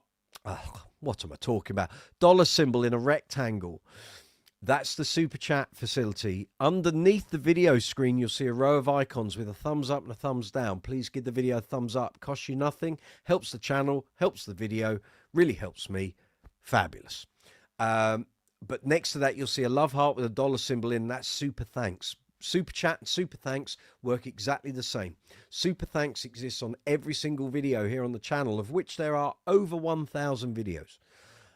Super chat is just when we're on the live chats, but again, everything you see here on the channel, everything that goes towards making the videos, the lights, the stands, microphones, cables, boom stands, basses, effects, amplification, cameras, leads, chargers, audio interfaces, all the stuff on the maintenance videos, the workshop videos, all of that comes straight out of my pocket. So if you enjoy what we do on here, come on, stop talking so fast, man. If you enjoy what we do here on the channel, feel free to use the super chat facility or the super thanks facility if you wish to contribute to the channel. You don't have to. Watching the videos, getting involved with the channel is free, but everything we create on here basically comes out of my pocket. So if you want to help, very much appreciated in advance. I thank you all. Leo, rebuilding your pedal board for a little rehearsal trip in a place called Munster in France with your school choir. Very good. What's going on that pedal board? Will, have you come across the band The Blossoms? Their bassist Charlie Salt is really doing a good job, especially on the live studio clips. Definitely worth a listen. I will check them out after the live chat. Thank you for the heads up. I think I have seen footage of them at Glastonbury. Is that the same band, The Blossoms? I will check them out. Have no fear. Okay, we've had 3 new subscribers since we went live. See if we've had... Yes, we've had another one.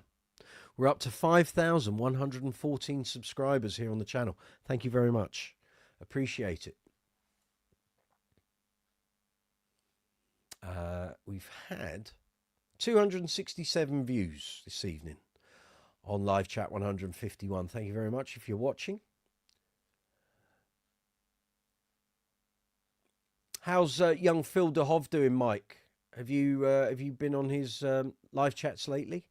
Has he started the shows with the, is it Celine Dion he was doing?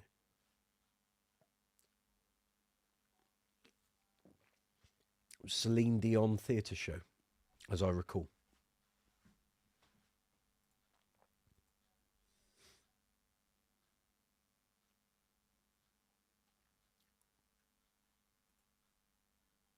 Leo, tuner, compressor. That's not. I'm doing well tonight. Tuner, compressor, vortex flanger. See, you're catching it now. A vortex fanger, delay and reverb. Delay and reverb. What are you doing? Are you joining Pink Floyd? Good Lord. You might want to replace one of those with a chorus pedal. That might work a little better for you. Delay and reverb, cripes. Don't hit both of those at the same time. That could be crazy.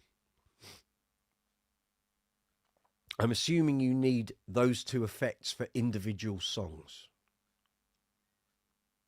I can't imagine you've got those on all the time. What do I know? I don't know what you're playing, so... and I'm assuming, is that the order you're going in? Tuner, compressor, flanger, delay, and reverb. Yes, that's about right. Yep. Very good, sir. Well done. Yes, for individual songs. Very good. Very good. I was going to say, you have delay and reverb on together. It'll sound like you're underwater. You'll be the bass version of Fergal Sharkey. Which will provide an audio treat, that's for sure. Lewis, your next move is going to cost you dearly. Oh dear, ouch. Pedal board and power bricks, okay. Temple is the brand, and Keox Power, $1,200. Have to downsize your collection. Needs must, sir. Needs must. If you're not out gigging with all this stuff, yeah, 1 in, 1 out, generally. But, okay, well, let us know how you get on with that. I'm sure you'll be a canny shopper. And how are you getting on with that Dingwall? You've had it a while now. All happy with that? Hope so. Hope so. Mine is there. Love it.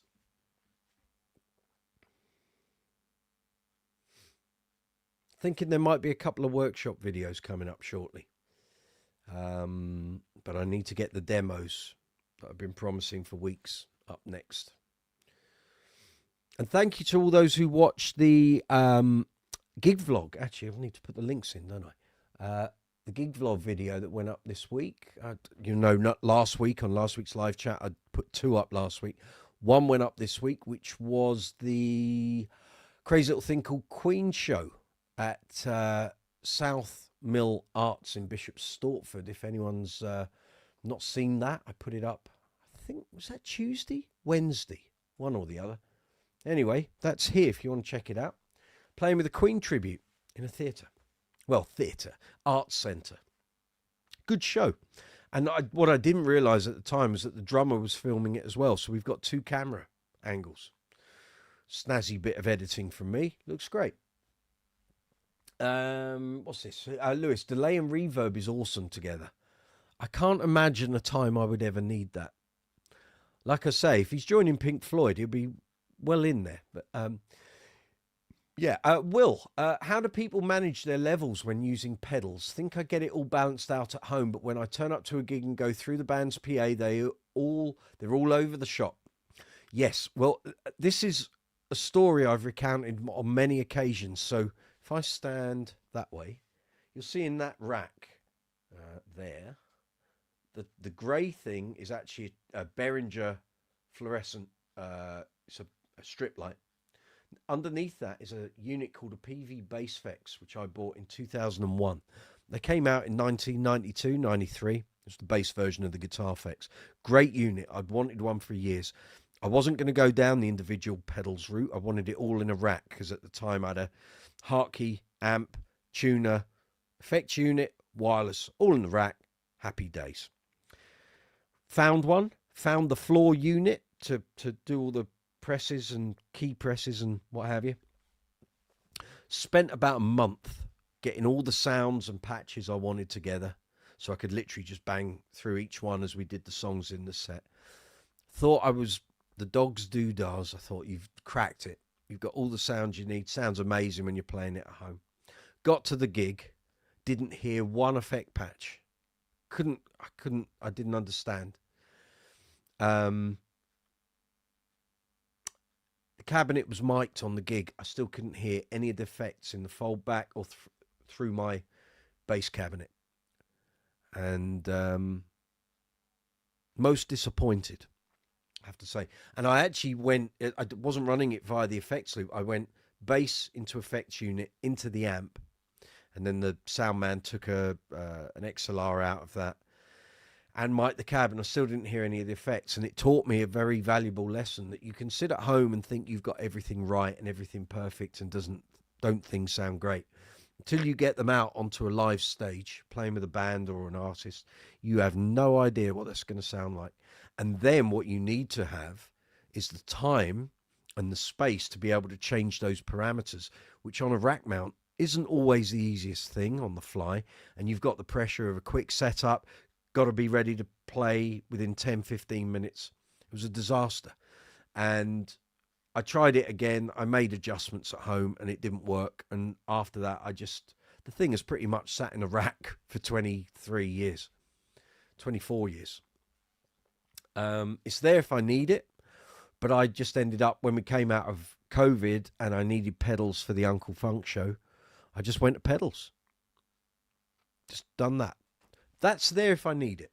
It's there if I need it. I've got the manuals, got the floor unit as well. It's great, but it's the sort of thing you've got to sit in a rehearsal or a sound check and work with and then evaluate that way. So if you're using pedals, which you say you are, it's a learning thing. Don't ever think you'll get it all right on the first time you're using it. You will need to tweak stuff. Again, it's why I like pedals. I can just do it on the fly. I don't use helix stomps and all of that. I don't want to be going through menus and patches, and I just want to find or know what I need. And if it needs more of this or more of that, I can hear it and I can change it. So that's what works for me. But if you're rehearsing with the band you're playing with, then obviously take all that gear to rehearsals and tweak it there, because that's a reasonable approximation of how that band is going to sound live, and also how those effects are going to sound within the context of that band. You may still need to make adjustments at the gig, but it will be far less of the work than it was for me doing all that stuff at home and then getting out on the gig, and it was just like, I can't hear any of it. What was the point? There we go. Hope some of that helps. Got any more questions on that? Ask me. Michael, I think his teaching gig is in a proper school. What are we talking about here? Sorry, I've lost the thread there. There we go. Sorry, I missed that message. Phil DeHov's been teaching piano and bass 5 or 6 days a week and only streamed once in the last 2 weeks. I think Celine Dion tribute gig starts in March. Right, got you. Okay, thank you. I think his teaching gig is in a proper school. I try to be like a proper Brit, saying words like proper. You're like Splendid as well. Splendid goes down very well. Gareth, what audio interface do I use? I'm currently using a PreSonus one. I use the Focusrite Scarlett. Bear with me a moment as I look at the model. It is the Scarlett 2i2. I think it's the version 4. I think. I hope that helps. Lewis, you love your Dingwall. Excellent. The output jack needs some adjustment. There are people who've done videos about replacing the jack on Dingwalls. Still rate it the best I've ever heard or owned myself. Very good. Gaz, thinking of adding an EQ pedal to my board to keep line level the same between your P and your new active P. Well, 20 odd years ago, the best solution for that was the radial bass bone, which allowed you to change levels and EQ for 2 instruments plugged into the same unit but one output. These days, there's loads more options for that. The EBS Microbass lets you do it as well, with all the lovely extras that come on EBS pedals. If you just want an EQ pedal, I love the Boss G7B, which I've got. You might want to look at the Source Audio EQ2, although the EQ1's pretty good, but the EQ2 is the upgraded one. They're not cheap, though. They're about 200 quid second-hand, but it's a lovely pedal. All the Source Audio stuff's great. Just depends what your budget is and what you want that pedal to do. If it's just a case of line selection, there is the Boss line selector pedal, which I think is the LS2. I think. Check it out. You'll message me on Facebook anyway. Throw ideas at me about what you want to do with that.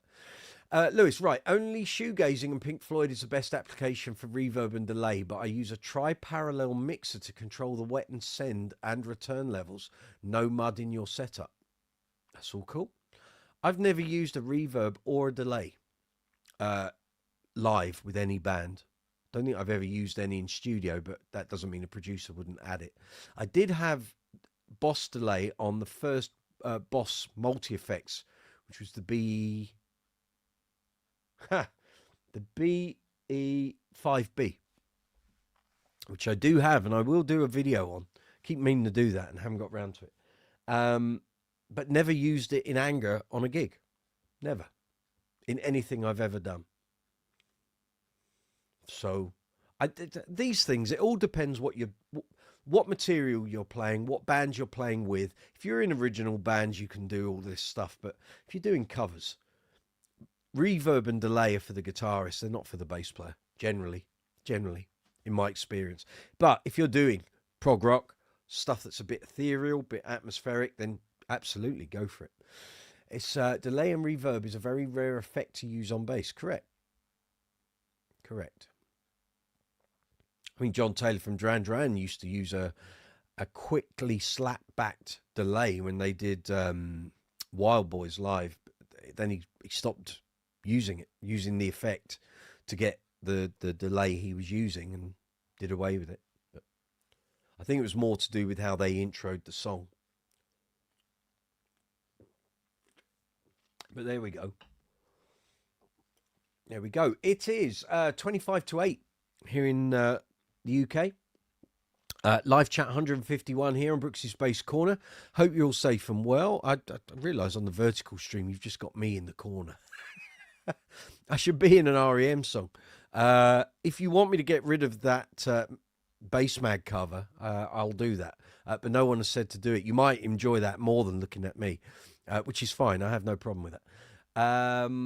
Gaz, I use fuzz occasionally, so do I, actually more than occasionally. Chorus and phaser occasionally. Yeah, I use phaser more than chorus these days, but hardly use effects. That's okay. For years I didn't at all, really, apart from the odd octave now and again. Michael, speaking of ethereal bass, are you familiar with bassist Steve Lawson? I am, because he's one of the writers at the magazine.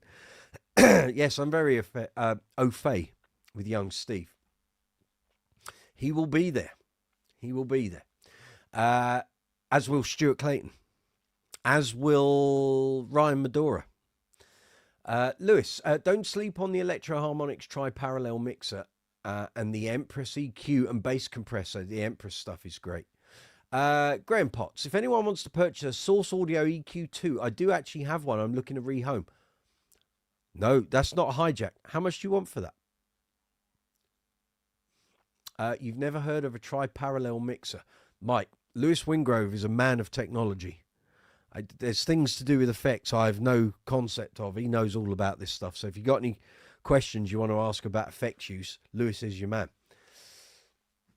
Yes, Graham. How much for the Source Audio EQ2? I'm assuming you have the box and all the associated box candy that goes with it.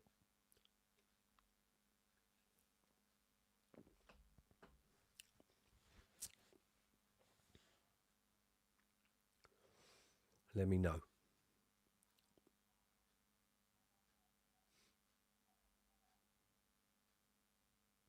What's work like with you at the moment, Graham? It's really quiet over this way. I've had 3 gigs potentially come up this month, and all 3 haven't ended up coming my way. One was a gig that the client didn't book, so I got put on standby, and then the gig didn't get booked anyway. Another was I got asked to step down from a gig, which I assume means that band found a cheaper bass player, which is up to them. That's their prerogative. And then I had the one for last night, which was a poor communication amongst band members, but there we go. It's very quiet. Very quiet. This current rate, I won't be gigging till the end of April. Which is fine. It means the mag gets a clear run, of course, and the channel gets a clear run with me editing and publishing videos. Lewis, correct. My pedal board is for home entertainment. No band wants that in the middle. Well, it happens. It happens. You do what makes you happy, young man.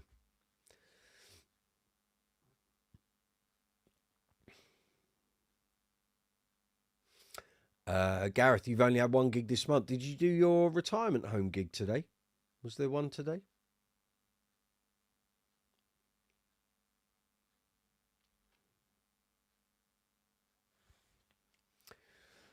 Let us know.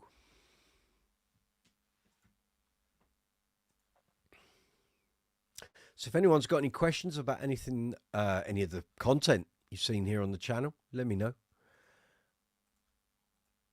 I did put up the other day, I think it was on Friday, that it was 10 years since I interviewed Billy Sheehan at the Forum in Kentish Town when he was playing there with the Winery Dogs.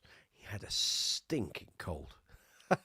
I do remember it. I remember it vividly. It was like, I don't really want to shake your hand, and I had to wash my hands immediately after I left. But somehow, by hook or by crook, he put on an absolute barnstorming show that night. I remember it. I've still got the audio recording of the gig and the interview. And the band were on fire. They'd only done, I think, 1 or 2 shows in the middle of Europe. And the night before, they'd been in Luxembourg and then travelled, I think, on the ferry across overnight or in the morning. And it was the middle of winter. I mean, not great. You know, you got a stinking cold. Weather's grim. It was horrible that day. It was pouring with rain, freezing cold. But they put on an absolutely killer show. And I just can't believe 10 years have passed by. It's like, oh, crike. It feels like it was about 3 years ago, to be fair. Let's see what we got here. Graham, yes, have all the bits, etc. Still has the plastic on the screen for any Brooksy subscribers, 150. Oof. Let me have a think about it. I'll message you. I'll message you on Messenger. So it's still got all the bits and it's got the adapter. Right. I'll come back to you a little later. Zumaz back. Good to see you. Anyone else excited about the new JHS Morning Glory? I think I'm grabbing it. No. So JHS Morning Glory. That'll be a pedal, no doubt. Hope it's nothing to do with your bedroom escapades. Morning Glory Overdrive. Okay. Completely transparent drive. Okay. I'll check it out later, young man. Apparently, according to JHS Pedals, the Morning Glory Clean gives you the stiffness and authority of a high wattage amp at the edge of breakup. I'll just leave that there. Thank you very much. And we'll move swiftly on. You'll think you'll grab it. I'm sure you are. Don't like the way this is going. Gareth, 2 p.m. start, 60 minutes set, nice and easy. Oh, good. Okay, very good. Excellent. So you had 1 gig last month and 1 gig this month. Excellent. There we go. Start as you mean to go on. Fabulous. Right, there we are. Okay, so if anyone's got any more questions about the new mag, feel free to put them in the live chat window. If you want to talk about basses, anything to do with bass guitars, gear, players, tracks on great albums. You want to talk about the new magazine, the old magazines, plural. Fire away. Don't forget to hit the emoji button. Super chat facility is there at the bottom of the live chat window. Super thanks is there in the row of icons underneath the video window. And you'll find affiliate links and merch links in the description box. And as I said earlier, and I'll repeat it again, all Brooks's Bass Corner merch up until midnight tonight is 30% off. Graham, you're welcome to try it first. Just PM when you get a chance. I will. I'll message you later after the live chat. Lewis, the Electro-Harmonics is an analog mixer. Control the wet, dry levels, send and return levels and phase 90. Okay, some effects like parallel, some like series. That's true. This device gives control times 3. There you go. Like I say, Mike, you want to talk pedals and tech, Lewis is your man.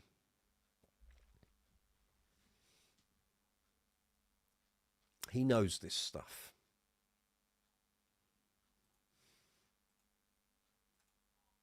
I love that Flea quote on the cover, jazz musicians scare me.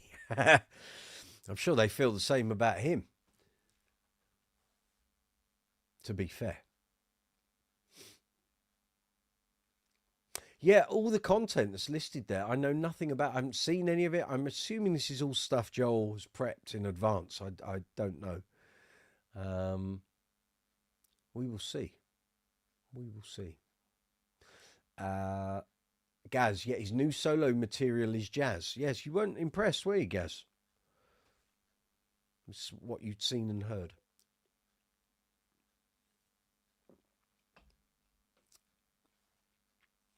I'm sure he will be appearing in the new mag at some point soon.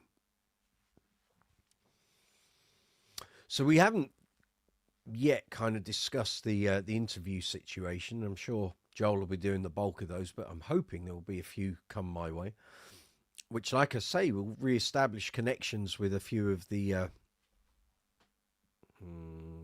do that bass glitterati, which could lead to them doing interviews for me here on the channel. Again, we will see. All these things are to be determined yet, so we'll find out as time progresses. But it's all good. It's all positive stuff.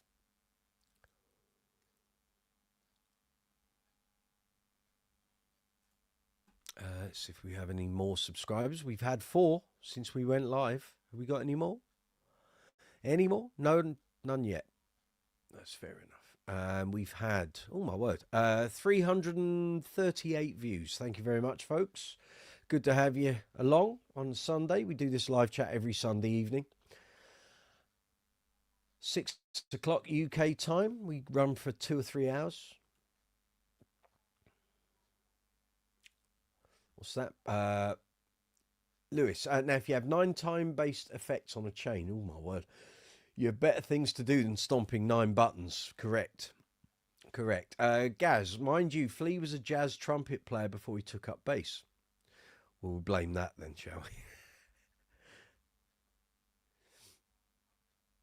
Yeah, I haven't seen any more announcements regarding his solo band live show here in the UK in May. I wouldn't be surprised if there was an interview with him around that time going forward for a later edition in the mag. We'll see. We will see. Lewis, try the mixer if you have too much going on. That's your advice. Okie dokes. Okie dokes.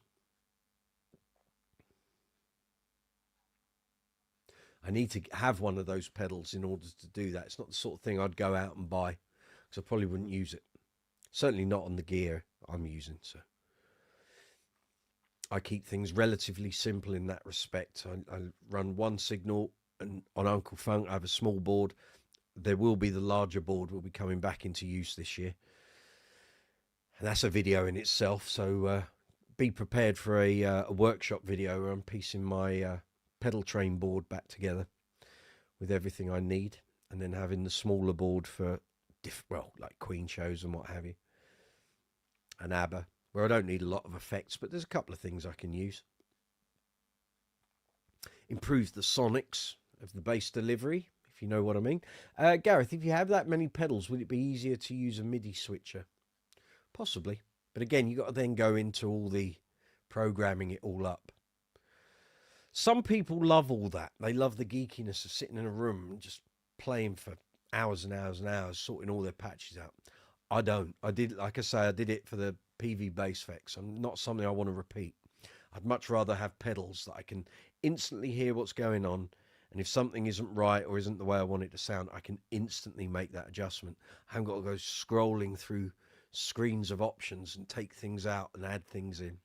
Some people love it. I don't. It's not for me.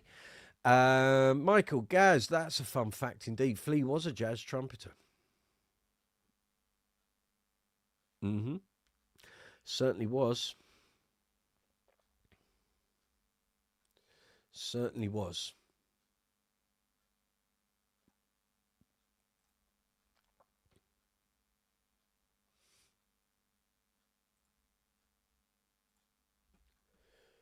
There we are. Just checking that. That's all good. Stream health is what I want. The stream is healthy and the health is excellent. Very good. Okay, we will go with that.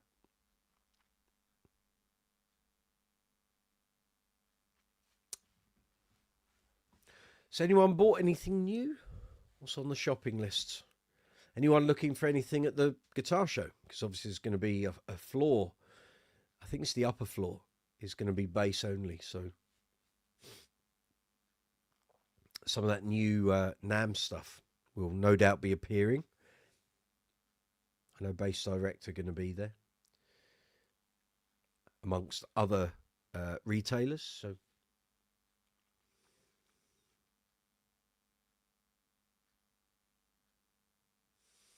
and as I said, people, bass players attending the guitar show, you'll have your opportunity to pick up a free copy of that sample collectible, no less, sample issue of the new magazine.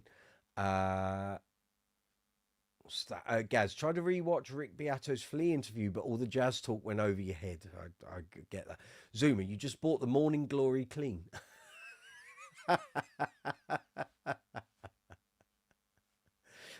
You keep that information to yourself.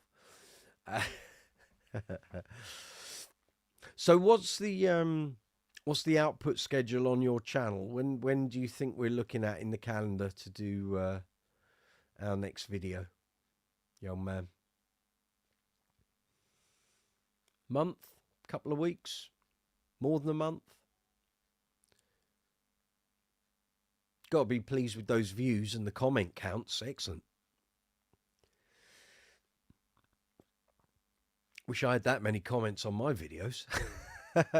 But as we said, you do anything Duran based, it suddenly people just flock towards it. It's great. 2 weeks, yeah, that's all good. Yeah, there's no rush.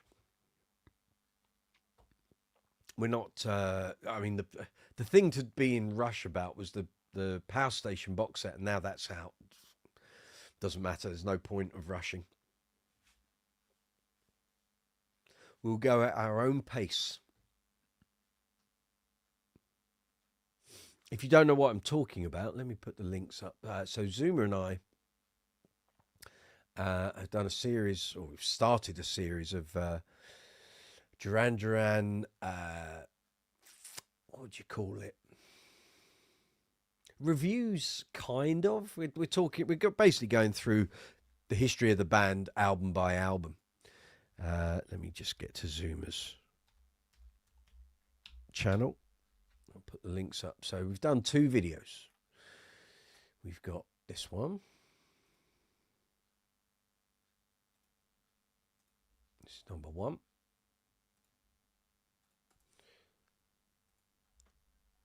That's number 1. And then this is number 2.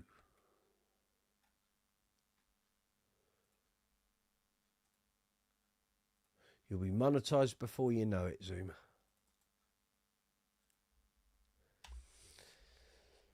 And they seem to be quite popular, which is great. Zuma, 2 flocks of Duranis are better than 1. Correct. Couldn't agree more. Lewis Wingrove, digital has no magic. Analog artifacts will not be present with digital, but you do need some digital love to keep analog in check. Your setup has magic. UFO, totally inspirational. Ah, you bought that Source Audio artifact pedal. Has that arrived? Any good? Gareth, just woodshedding Power Station's cover of Get It On for a band you're depping with later this month. Well, you can take all the treble and mids out for a start. My complaint with that whole album is I hate the bass mix. Because apart from some Like It Hot and maybe one other song, you really can't hear a lot of bass on it. It's there. It's just the way it's mixed. But for Get It On, you can just take off all the treble and mids until you get to the little bass break in the middle. Enjoy. Enjoy.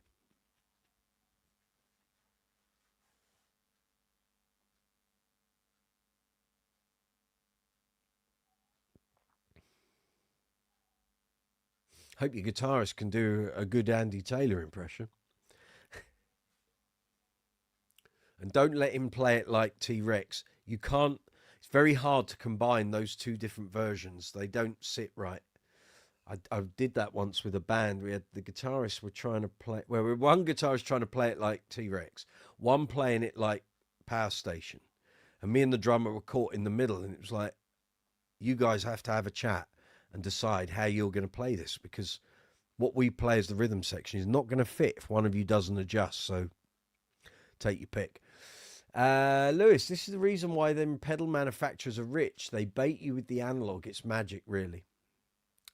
Very good.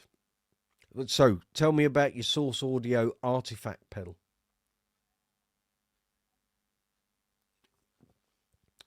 I'm assuming that has arrived since last week. I would hope so.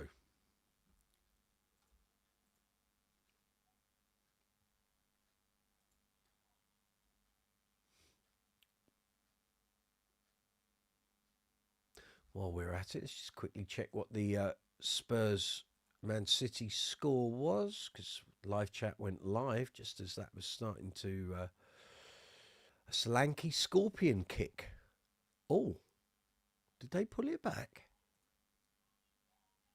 2-2. Oh dear, City. Well, I shouldn't laugh. We were at 2-2 going into extra time. So, wow. Well, didn't we do well? Arsenal will be loving that. Villa lost. City drew. And we won, but we're bringing up the rear in terms of the chasing pack.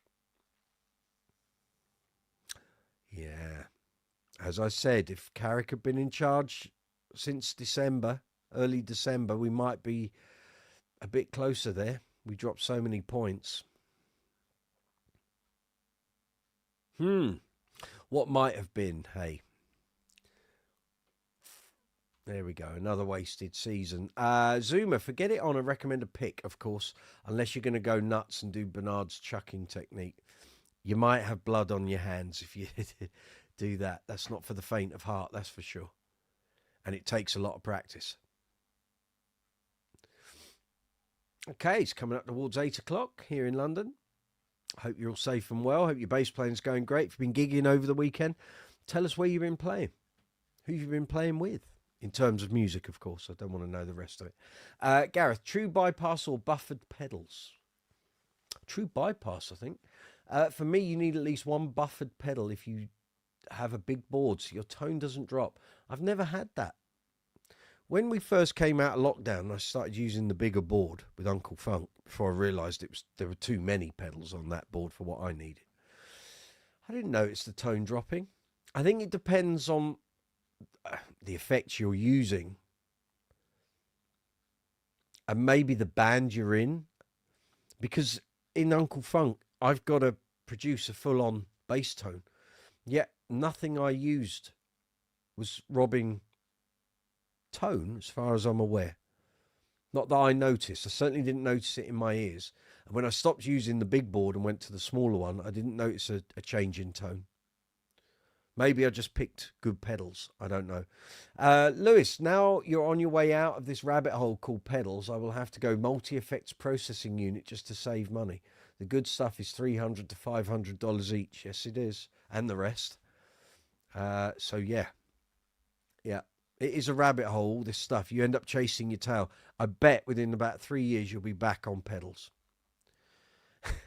But, again, you're not playing live. You're playing at home for your own enjoyment. So, maybe you won't. Please don't get into this effect game. No way out. Save yourself. It's cheaper. Like I say, for years I didn't use any pedals. I had loads of them. I just didn't use them.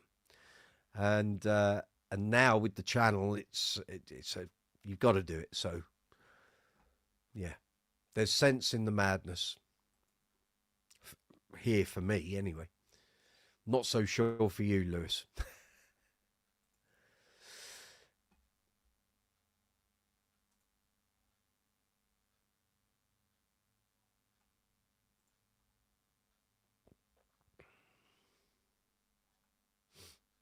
See if we've got any messages on the community tab. I don't think we have. I haven't responded to. No, it's all good. Any new mentions? No, I'm up to date with all Zumaz mentions, so that's good. Yeah, we're on top of everything. Good.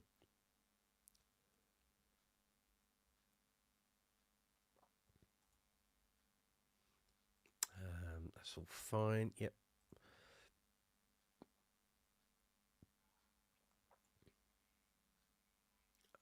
That's saying 18 viewers.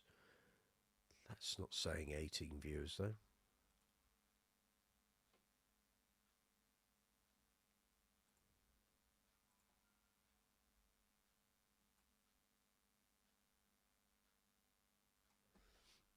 That's all fine. Yep.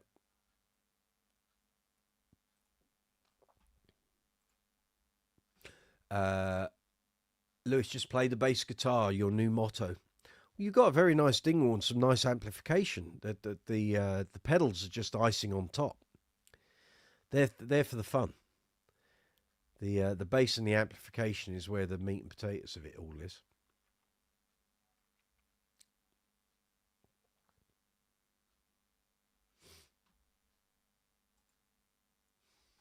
If you've got any questions regarding the new bass Mac, feel free to fire away. If I can help, I will. That's what I'm here for. I can't guarantee to know everything about it at the moment because we're still sorting some bits out. Although not at my end, I've been told what I need to do, so I know what I've got to deliver.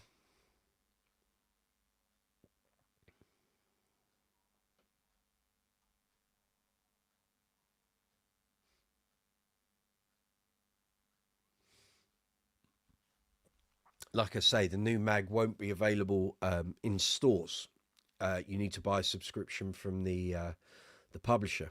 But it's up to you whether you opt for the paper-based version or the digital version. And there will be a significant amount of online digital content as well. So, which is what I'm kind of working on. Let's see if I can show you. Let's see if I can do this without showing you the complete mess in my office, but then we are in the middle of filming. So here's one of the new rigs. It's a brand new PV 6x10 cabinet and a new version. It's like a kind of Class D mini version of the old PV gear from the 80s. I tell you, it sounds absolutely fab. So if you're watching Barnes and Mullins or PV, yeah, I'll give you the heads up. It sounds fabulous. Those 6 controls to the right are like fine-tuning frequency controls. So you set up with a basic bass, middle, treble. I think, was it 2 mids? No. Bass, middle, treble, and a master volume. And then you've got your separate gain and overdrive controls. And then you have 6 frequency controls. So it's like having a graphic, but it's on a dial control. And it sounds fab. And not that expensive. I was surprised. I was really surprised. And the cabinet is hefty, but not backbreaking. But there we are. Lewis, the new pedal is awesome. Need to try on the new rig. Yes. Yes. What are your favourite settings? I haven't got the artifact. I've just seen sort of review videos of it. What are your thoughts? Zuma, you want that? You want that, do you? You can't have it. You'll have to go and buy one. Well worth trying out, though. But you're not going to buy a 6x10 to just sit at home and noodle about, are you? Really? But it does sound quite fab. Lewis, that geek stuff is one of my passions in life. I should have been a guitar technician, quite, and a sound engineer if you'd followed your heart. There's always time. There's always time for these things.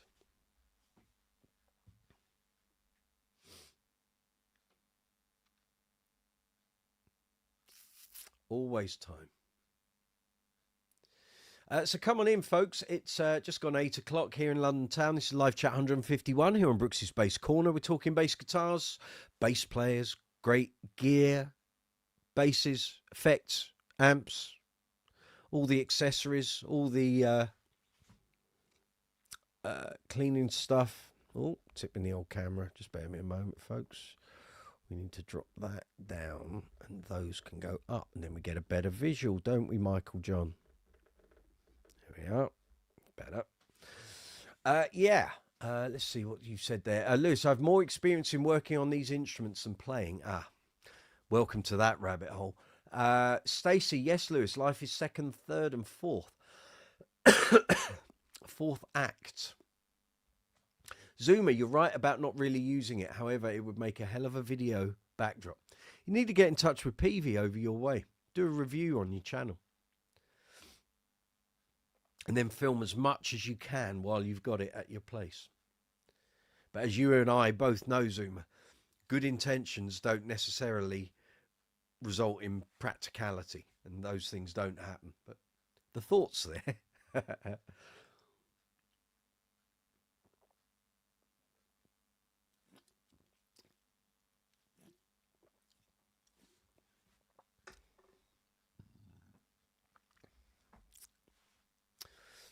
So what do we know, people?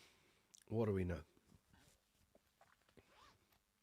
If you've watched the gig vlogs lately, thoughts, recommendations, anything you liked, anything you didn't like, any tips for making them more viewer friendly,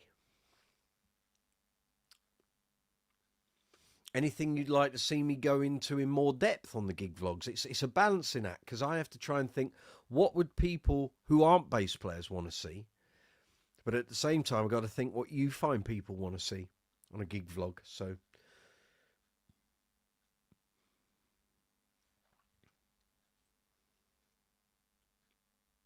it's a balancing act. It's like spinning plates. I've got to try and gauge it right. Stacey, you're down with the 2 camera angle strategy. Yeah, in an ideal world, I'd do that every gig. It worked on that gig because the drummer set up a CYA camera. If you're wondering what CYA means, it's a cover your ass camera. So if anything went wrong or there was a dispute over something that happened on stage during the show, if you've got a cover your ass camera filming it all, it makes it a lot easier to dispute something if someone claims after the event that something happened. If you can provide video evidence that it didn't or that it did, that's the reason for it. So that drummer records every gig he's on. And he gave me a link through to the downloaded file. I'd love that on every gig I do. And going ahead, it's something I could try and do, but some of the gigs, it's just not feasible. Like even sometimes just getting one camera set up is hard.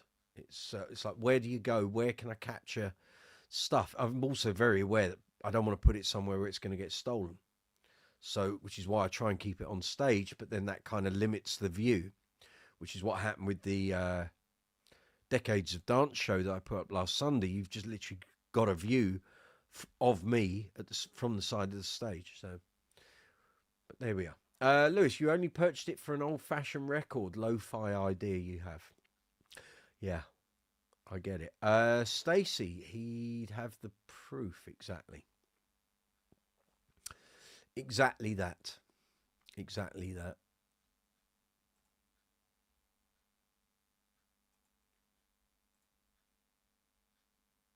Did I put up that second? I did put up the second link for the second video, didn't I? Of Zumaz channel. Yes, I did. Yeah. Yeah. So as we said earlier, next video up on Zumaz series, our series, will be Rio. It's the big one, of course.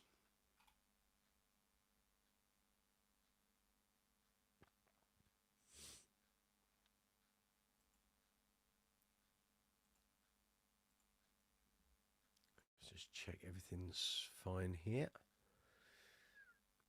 Oh, another subscriber. Thank you very much. We've had 5 since this live chat started. Thank you very much. Hope you find some content here on the channel that works for you. We have had 389 views. Thank you very much, folks.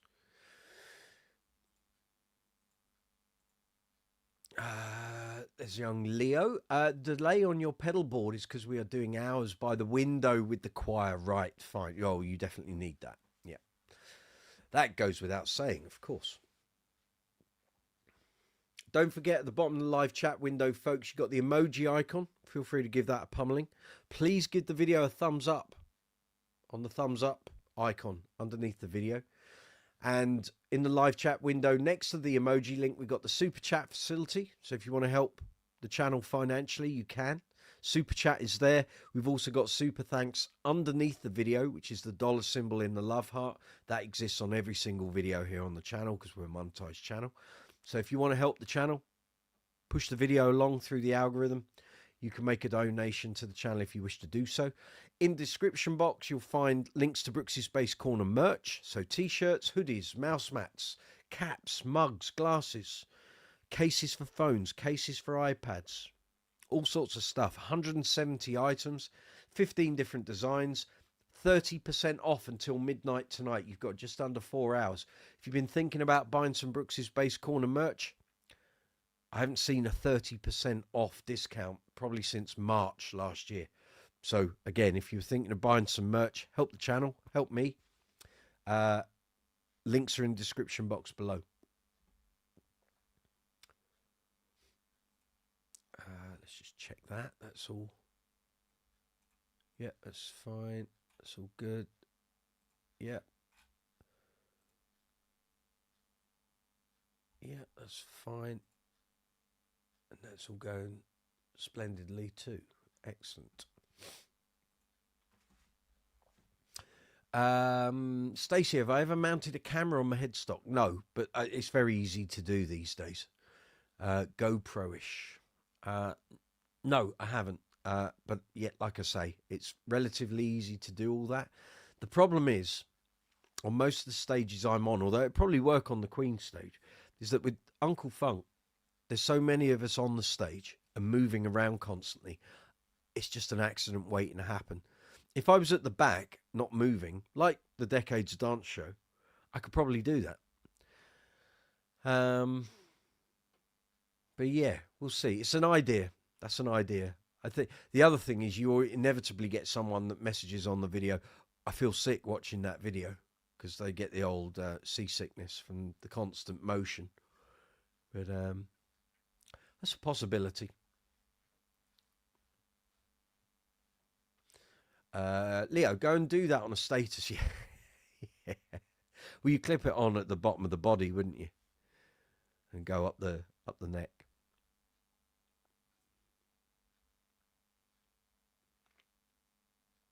Lewis, it's neat, nice. Sorry, it's niche and worthless in a general sense. We're talking about the Source Audio Artifact pedal. By the way, my pedal board will be able to run guitar and bass line simultaneously. Is one standard I demand. It's for my buddies enjoy when jamming. Okay, right. Understood, sir. Understood. We are talking everything bass here, so feel free, if you're watching, you'd like to contribute, type your comment, question in the chat box in the live chat window, press send, and it'll appear here in the feed, and we will discuss it with you. If you're looking for some advice, bass related, happy to help. If you want to talk about the new bass mag that you see there on your screen, new UK bass mag being launched. The sample issue comes out at the end of February. First proper issue, issue number 1, will be available in May. Lewis, I would have been done a year ago if it was just a bass guitar pedal board. Very good. Very good. That board will be worth a few bob.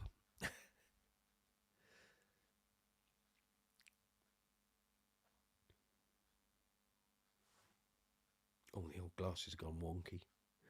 There we are. It's better. I can see the world now.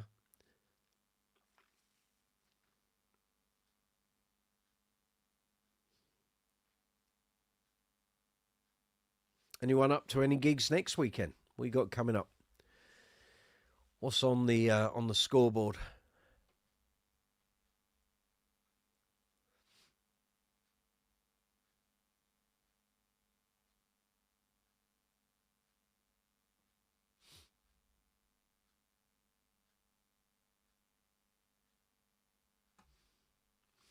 Well, I can open the floor and ask you anything you'd like to see in the new bass mag going forward. I can't guarantee we'll use any of the suggestions, but I can certainly put them forward to the editor for consideration. What would you like to see in your ultimate bass mag? Anything that we didn't do in the previous mags? See, I always wanted to do more head-to-head things with gear, but I know it ruffles feathers, and I know manufacturers and distributors get the right hump when you do it. But I think it's good for the viewing public. But clearly, the advertisers basically pay the advertising revenue, so to a degree, what they say goes. But yeah, if you've got any ideas for things you'd like to see, post away, and like I say, I'll pass them on to the editor, and he can take it from there. Stacy, Michael Anthony, I've matched the Bassist US subscription. There we go. Goodness me. Well done, folks. Like I say, we will do our very best. We will do our best. There won't be any cut corners. Not that there was before. It was just the sheer workload of producing a magazine of that size every single month. Yeah, it kind of ate into your energy reserves. I was a younger man then. I'm an older man now, but we aren't producing an issue a month. It's once every 3 months, which we can manage. So it's all good. And it's good in the sense that it won't drain my attention to the channel, because it's not like we're trying to produce a mag and then everything else in life on top of that. This is like we've got 3 weeks between issues, and the only downside to that is that news and developments and new launches happen really quick. So I mean, I've no input yet with the online social team and all of that, so they need to do their bit in keeping all the launches and gear announcements up to date as quick as gear comes out. But regard to the reviews, we'll just turn everything around as quick as we can. Kingbase42, do I know you? All we see is your handle. I don't know what your YouTube screen name is. I'm playing at church for the next 2 weeks. Is it classed as a gig using your TC? Is that young Andy Stratford? You said you weren't coming on the live chats anymore, but you are most welcome, of course. I'm playing at church for the next 2 weeks. Is it classed as a gig using your Yes. Although generally my perception of a gig is a paying gig. But then I did gigs when I first started where I wasn't paid. But it's a gig. Gig's a gig, isn't it? Evening, young man. Good to see you. Zuma was asking about you last week. Ladies and gents, Mr. Andy Stratford's there. Give him a very warm welcome. There he sees. There. Amongst friends, young Andy. Amongst friends. Good to have you back. Happy New Year. And a new bass mag coming your way. As I said, been in touch with Billy Sheehan, been in touch with Mark King, been in touch with Nathan East. All gave the big thumbs up and the party emoji on WhatsApp, so it's all good. It's all good. It is coming up 8:20 here in London town, here in the UK. It's live chat 151. We're talking basses, everything to do with basses, gear, Lewis's pedal board. Andy Stratford's appeared. Zuma's here. Stacey's here. Leo's here. They're all in. They're all in. So if you've got any questions about basses, bass guitars, bass amps, bass effects, bass players, strings, cases, gig bags, pedal boards, cleaning materials, anything to do with bass, put it in the live chat window, press send, and we'll deal with it as soon as we see it. I've strung that can of Diet Coke out for 2 hours and 20 minutes. It's not bad going, is it? Lewis, you'll be 10 grand deep in money when you're done, just between the bass guitar and the amp. My job is to just play this dingwall directly while I'm working on the project. Good for you. I told you that dingwall, you'd love it. Told you that would happen. They've had some new gear come out at NAMM. Again, now that we've got the mag, I'm hoping I'll see Sheldon Dingwall sooner than later when he's next over here. He'll probably be here for the guitar show. So as I said, I don't know at the moment if I'm going to be at the guitar show. I know Joel is, and I know the publisher will be. It just depends on whether I've got gigs that weekend or not, but we'll see. It'll be my luck I get a gig in Birmingham, in which case, great, we'll do both. But we'll see how it all pans out. It's a couple of weeks away yet, so.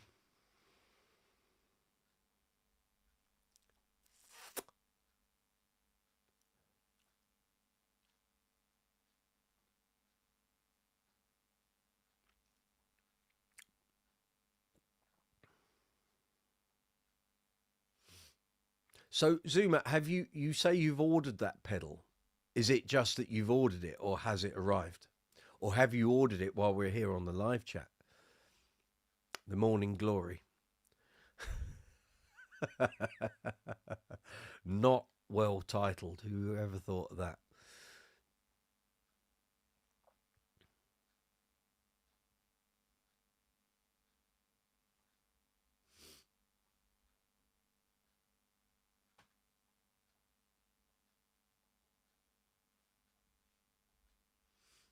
I'm curious. You've pre-ordered it just after you made that first comment. Okay. Okay. So when's it due to land?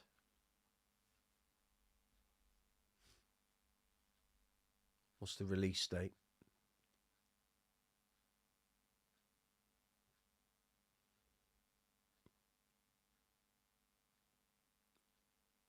Andy, will there be a siren at the bass show and everyone is bashing out basses at all the stands? I don't know. It's part of the guitar show. So the bass stuff is upstairs and the guitars are down. I don't know that the bass section of it is going to be as huge as like we had at the London Bass Show and everything. And I've never been to the guitar show, so I don't know what policies they put in place for that. I would imagine, and I didn't hear too many detrimental comments from last year's show on the forums and people that attended. So I'm hoping not. I don't know. I don't know. I've never been, so we'll see. We'll see. If I go, I'll be taking earplugs. That goes without saying.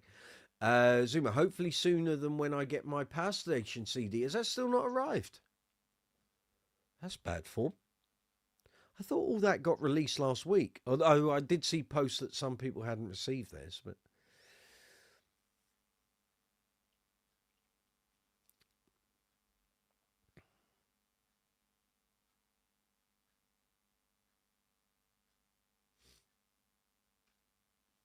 did you like that picture I sent you of John Taylor looking at an absolute state?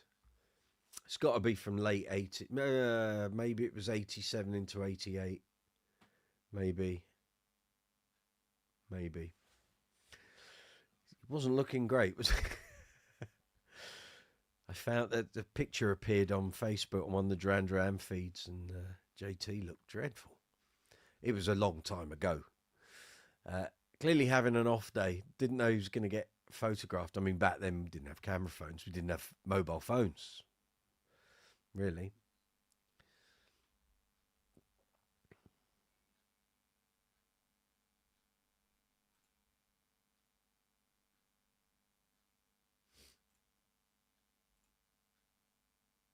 So, Zuma, how many hours do you now need? I know I asked you this the other day. How many hours are you off being monetized? Oh, Stacey's asking you where you ordered your Power Station CD from. Lewis, this dingwall showed me the value of a good instrument. My project would have been lesser without your dingwall. I'm in love with dingwall, but probably the only customs I'll pay for in future. Custom dingwall now, you're looking, well, depending on what your spec is, but you're looking at $4,000 to $5,000 upwards.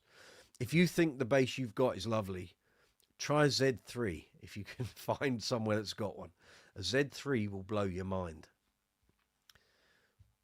Honestly. Zoom says, let me check. And you ordered Power Station on Amazon. You didn't use a Brooks's Bass Corner link. You should have asked me. I'd have provided you a link, hey. Could put that in the audio section of the store.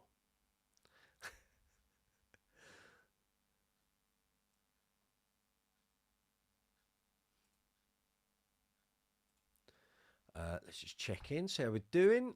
We were up to 5 new subscribers last time I checked. Where are we now? 7. They're coming in floods. Well done, folks. Thank you to the new subscribers. Hope you find some content here on the channel that works for you. Thank you for getting on the bus. Enjoy the journey. Tickets, please.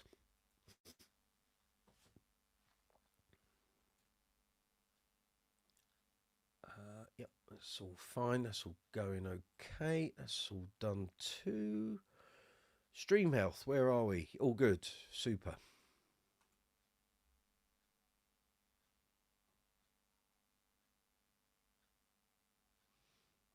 Grand. That's fine. We're looking there. Yep, that's fine. Good. Right, Lewis, what you said. That said, I really want a total Canadian dingwall custom, just a dream. You probably don't want to order that before his lordship vacates the presidency and whoever comes in afterwards scraps all those tariffs. You don't want to be paying the tariffs on a dingwall at the moment. They're hefty. Zuma, just under 3,500 hours in the last 365 days. Folks, we need to get Zuma over 4,000 hours of watch time. Please go and visit his YouTube channel and just let some videos play. You don't have to listen to them. You don't have to watch them. But if everyone watching Brooks's Bass Corner just ran In fact, run one of those Duran videos and just let it run. And if a couple of hundred of you did that, it's basically going to allow Zuma to monetize. So if I give you his channel, come on, there we go. Folks, visit Zuma's channel, let a video run. Let's try and get him over monetization line, shall we? The poor love, he's been at it since 2007. If we can do that, then hopefully on next week's live chat, he can say, I monetized. There we are. Stacey, you went through Rhino Records and looking for delivery date now. Okay. Zuma, and maybe if I do a bit of strip club content, not with your legs, the voice, yes, but not the legs, with your Morning Glory. No, too much info. That's an image I don't really want to have to remove from my brain. So I'd rather not be presented with it in the first place. But there we are. So yes, folks, please do me the great honor and check out Zuma's channel and just run one of those Duran videos. It's nearly an hour. Just let it run in the background. I'd really appreciate it. Lewis, I got permanent status at Haas, so the bonus checks will fund that dream. Your hard work at 53. There you go. Good stuff. Stacey, don't wind him up. It's coming up towards 8:30, folks. We're going to run till about 9 o'clock. So have you got any more questions? Put them in the live chat window, press send, and we'll get through them as we do. Feel free to give the emoji icon a complete pummeling, please. That would help. Feel free to use the super chat option, which is the rectangle with the dollar symbol. Helps the channel, helps me, pushes the video through the algorithm. If you contribute to the channel, it all gets fed back into the channel. We can do more things, more subscriptions that I need to purchase and what have you. Brooksy's Bass Corner merch affiliate in description box. 30% off until midnight. Providing, well, here in London, it's nearly 8:30, so you've got 3.5 hours. If you're on London time, if you're later than that, you'll have less. And if you're behind that, then you'll have more. But all Brooksy's Bass Corner merch, 30% off until midnight tonight. Magic Mike Bass Corner. Yeah, I'd get shut down very quick. Stacey, we'll do on running Zuma vids. We'll get you there. There you are. You'd appreciate any and all watch time. Of course, the problem is you're on the moving 365-day timescale. So all the views you acquired on this day last year, you need to have more. But yeah, you know how it works. It's a rolling scale. So if he acquired 100 views on the 1st of February last year, he needs to acquire 100 views plus one to be in the positive, if that makes sense. I got very lucky that I monetized mine in 16 months, but it was hard work in that final month because I knew if I didn't monetize, I was going to lose all the views I acquired from running the Trace Elliott competition that happened in December 2020, and I couldn't afford to lose those. And I managed to push and push and push, and we got monetized in 16 months. Whew, that was a day. Lewis, it helps to love what you do. Yes, easy money for you. Good for you, sir. Michael Anthony just had to run up the grocery store. Did you get us a bar of chocolate? What do you mean, no? In the car, weather report was playing Barbary Coast. There we go. I said that last week. 100% Jaco. So good. Yes, super. Super track. I was probably, knowingly, the first track I heard with Jaco playing. But what I didn't realise was I already knew Birdland because it was used as incidental music on TV shows through the 80s. And when I when I first borrowed a copy of Heavy Weather, I kept hearing about this track, Birdland, which was like one of Jaco's signature tracks to play on. And I heard it. I thought, well, I know this song. I've heard this on TV loads of times. And didn't realise, obviously, over time I'd heard it loads. But there we go. But Barbary Coast was the first time I heard Jaco playing, knowing that was him playing. It was a pivotal moment. I was like, He's rather good. Listen to that. That whole album, Black Market's my favourite Weather Report album by a long stroke. I said before, I think I said it a couple of weeks ago on the live chat, that is the album I put on when I'm writing content, because I go into, I don't know, the brain goes into another place and I just write. If I haven't got it on, I kind of struggle a bit. But once I've got that album on and we're up and running, I can write for hours. It's great. What do we call a grocery store in England? Depends. Supermarket for the bigger ones. Corner shop if it's a small place. Grocery store. Yeah. Shop. That's about it. There's not too many variations, to be fair.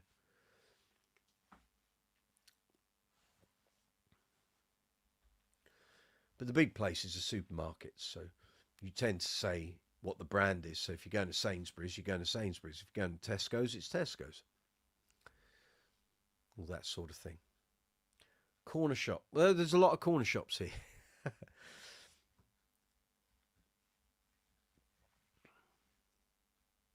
It's all good. It's all good.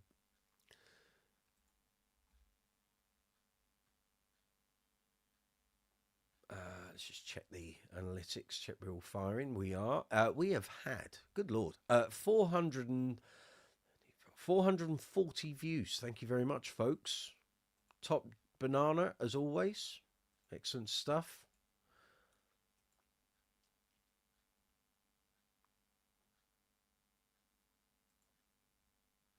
Fine work, as always.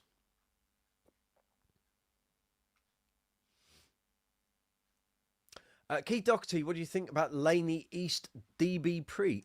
All good. Yeah. I have historical memories of Laney being cheap, unreliable gear.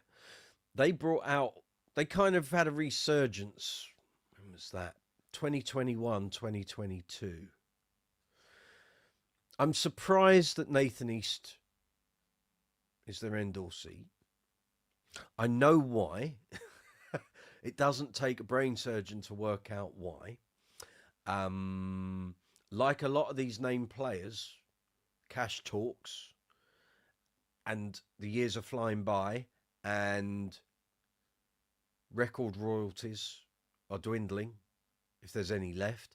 So they have to go down all these routes. I haven't had one to test, so I can't really give an opinion until I've tested it. The newer Laney stuff, the newer pedals, the newer amps are really good. I did a review of the Digbeth and the pedals, but the pedals never got published, sadly, the reviews. Until I've tried one, Keith, I won't say anything because I just don't know. But hopefully we will get one at the mag for review and testing, and I'll, once I know, I'll tell you. But we'll see. We'll see. But this is the joy. This is the exciting thing with the new magazine. We're going to have all this new gear coming to us, which is the way it always used to be. And as I've said before, when we used to do the bass shows, the London bass shows, I would use those shows to literally get a year's worth of reviews lined up ahead of anything else coming out. So there was always a constant conveyor belt of content for me to write. And now that's going to just be a real bonus for the channel, because that stuff's going to go up on my channel 6 to 8 weeks after the last magazine is published. So it's good. It's good for me, good for you guys. You're going to get all that stuff. So I won't be able to present the video review immediately. We've got to wait until the mag that it's featured in has been out, and then been out for a certain period of time. But it's all good. It's all good. Stacey, you discovered Birdland off a spoof of it called Nerdland, which I took offence, of course, on a local radio station. For something like that, I learned about Birdland. Go figure. I hope you then went and checked out the album, Heavy Weather. And if you didn't, then you need to be doing that. That's a prerequisite. But I still think Black Market is the better album. Although it's not all Jaco, it's Alfonso Johnson. And there's an interview I need to publish up on the channel. It's 10 years ago. Oh, God. 10 years ago, I interviewed Alfonso Johnson at the Warwick Base Camp. And yeah, we had a good old chat, actually. Good old chat. He was a lovely guy. Very happy to sit, talk bass, have a beer. Grand. I sat in on a couple of his tuition lessons. It was great. Really good. You couldn't come out of a lesson with him and not have learnt something. It was one of those. I know you did. Very good. Very good. But yeah, very nice guy. Had a lot to talk about and discuss, of course. As you would. I mean, God, his career is huge.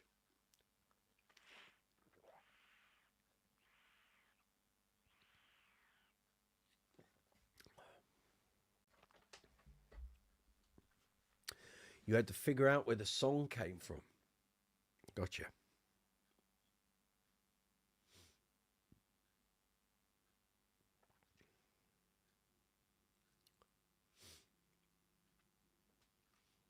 So it is, oh my word, 8:37 here in the UK. This is live chat 151, coming in from Brooks's Bass Corner here in London. Hope you're well. We're talking bass guitars for another 23 minutes. Bass guitars, bass gear, bass amps, bass effects, great bass players, the whole shooting match. So if you've got any questions, any comments, put them in the live chat window, press send, and we'll respond as quick as we can. Super chat facility is at the bottom of the live chat window. Please give the live chat a thumbs up. One of those. Very much appreciated. It's free for you guys to do that. It doesn't cost you anything, but it really helps the video, really helps the channel, helps us as content creators, pushes the content through the algorithm. So that's why we ask another subscriber. Thank you very much, whoever you are, number 5118. Super. Hope you enjoy the channel. Hope you find some content you find useful. Welcome aboard. Let's see if we've got any community tab messages. Roll. We're all good. Okie dokes.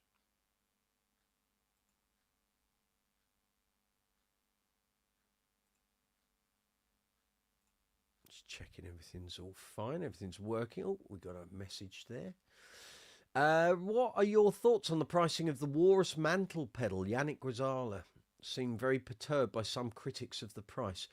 I know nothing about that pedal at the moment. I'll tell you why, because I've had my head in getting this new magazine sorted out and up and running and doing the content for it. Send me some details of that. What the Walrus Mantle pedal.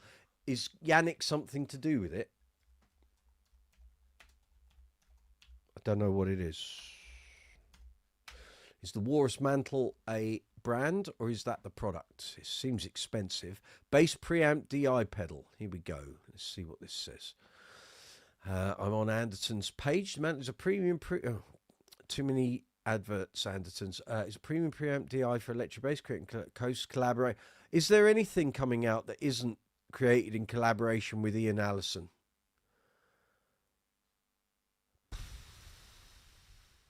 I'm getting a bit bored of it now, to be fair. I'm sure he's a lovely guy. I've not met him. We've had no conversations or communication. 720 quid for a bass preamp DI pedal. If you're going to get value out of it, if you're in studios a lot or you're on gigs and you can justify that, then fabulous. I will happily take a look at one if someone wants to send me one. Ian, Walrus Audio, if someone wants to send one to Brooks's Bass Corner to check out, or you want to send one to the Bassist Mag and put it for my attention and I'll check it out. I can't give an opinion on something until I've tried it. It's no point. No point. What are my thoughts on the pricing? I think that's very expensive for a preamp pedal. For that has to be studio quality. So if you're in and out of studios and you make loads of money doing studio sessions, if you're Ian King, for example, and you're going to be using that night after night, and it's the most amazing preamp pedal you've ever heard, then it's probably justifies the price. Personally, I think, I don't know, I've not dealt with Walrus Audio. I've not used many of their pedals. Maybe tried a few at a bass show, but I've not had any here for use. I think that's a very expensive pedal that, unless you are using it all the time and can justify that price. Yannick seemed perturbed by some critics of the price. Who cares, frankly? But then he could say the same about, why would anyone care what I had to say? So I think everyone has their ears, and you'll know whether it justifies the price or not. Let's be fair.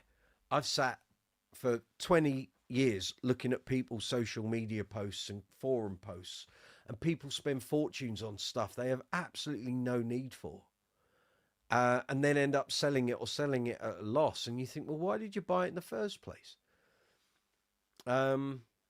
So again, it's horses for courses. It's what people need these things for. If you're just buying it for the sake of buying it, then you get what you deserve. But I've seen it. I've seen, not that pedal. I've seen people do that. Just buy stuff so they can say they've got it.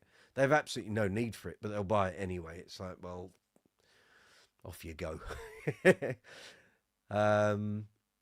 Lots of people were critical of the 749 pricing. Well, there you go. I'm calling it as I see it. If you can justify it and you think it is the best bass preamp pedal, go for it. And if it improves your audio bass signal, go for it.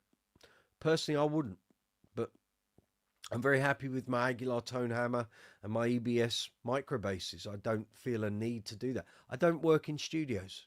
I haven't done any studio work in years. So on a live gig, our sound man with Uncle Funk loves my tone hammer. He just keep using that. I don't want anything else.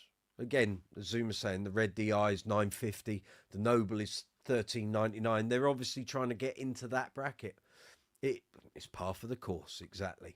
If you are doing loads of studio sessions, or you bass in an orchestra or whatever, and you can justify those prices because you're getting that level of work, go for it. Because if the engineers and producers you're working with want that, and you can provide it, then they're very happy, and you'll keep getting that work. I don't work in that circle, so for me, I couldn't justify 720 quid on a preamp pedal. Yeah, Walrus is trying to compete with the more boutique preamp pedals. Only time will tell whether they're successful or not. But like I say, I've known players who buy all of these DIs thinking it's going to suddenly open up the world of studio playing. There is no world of studio playing anymore. Not how it used to be. You might become a very prolific doing sessions from home, and you get sent a track or two or three, and you do the bass line and send them back. As far as I'm aware, there's not a huge amount of money in that. There is money, but it's like small amounts, because they're saying, well, you haven't got to go to a studio, you can do it all from home. But what do I know? It's not an area of work I do a lot of work in. So for me at the moment, it's gigs, now the magazine, and the YouTube channel. So I would have no requirement for that preamp pedal, to be fair. Construction quality is not the same. I think that's why people were so vocal about it. Okay, well, once people have got it, these things are in your hands, or you can go to a shop and try it, then things sort of settle down. I think a lot of people's opinions at the moment are based on the NAMM videos, and if they went to NAMM and tried stuff. You could just not buy it, but there will always be critics, of course. You love your Sons amp. There you go. There you go. I've got Sons amp here. Very rarely use it. Very rarely use it. Not my sound. I think my one, well, when did I buy that? 1998. So I've got one of the original drivers. There's no MIDI EQ on it. So it just ends up being a lot of fluffy bottom end and top. It's top and bottom. So lots of ding, ding, ding, ding, ding. But there's no mid. There's no body in there. But having said that, I have used that on gigs abroad and run into that, and then taken the feed out to the front of house, and then I get my in-ear mix. It sounds fine, so I just don't really use the EQ on it. I just set it flat and let the sound man give me my sound, and away we go. Zuma, the Rupert Neve RNDI at 399 is pretty superb for you because I tone shape elsewhere. Very good. Very good. We'll keep an eye on that Walrus pedal. We'll see how things progress over the months. Either it will find its position, and look, if stores start discounting it to sell it, but if it's expensive and they're not shifting, you'll find over here in the UK, stores just won't sell it. I know it's there on Amazon, ANDERTONS, but things like Guitar and what have you, they'll keep those things, but if they don't shift, they don't shift. But again, if it becomes the sort of DI preamp of choice and suddenly becomes that thing that everyone has to have, then fair enough. And then we'll see how many are going second hand in a year and how low the prices drop. But it is horses for courses. It's what works for you.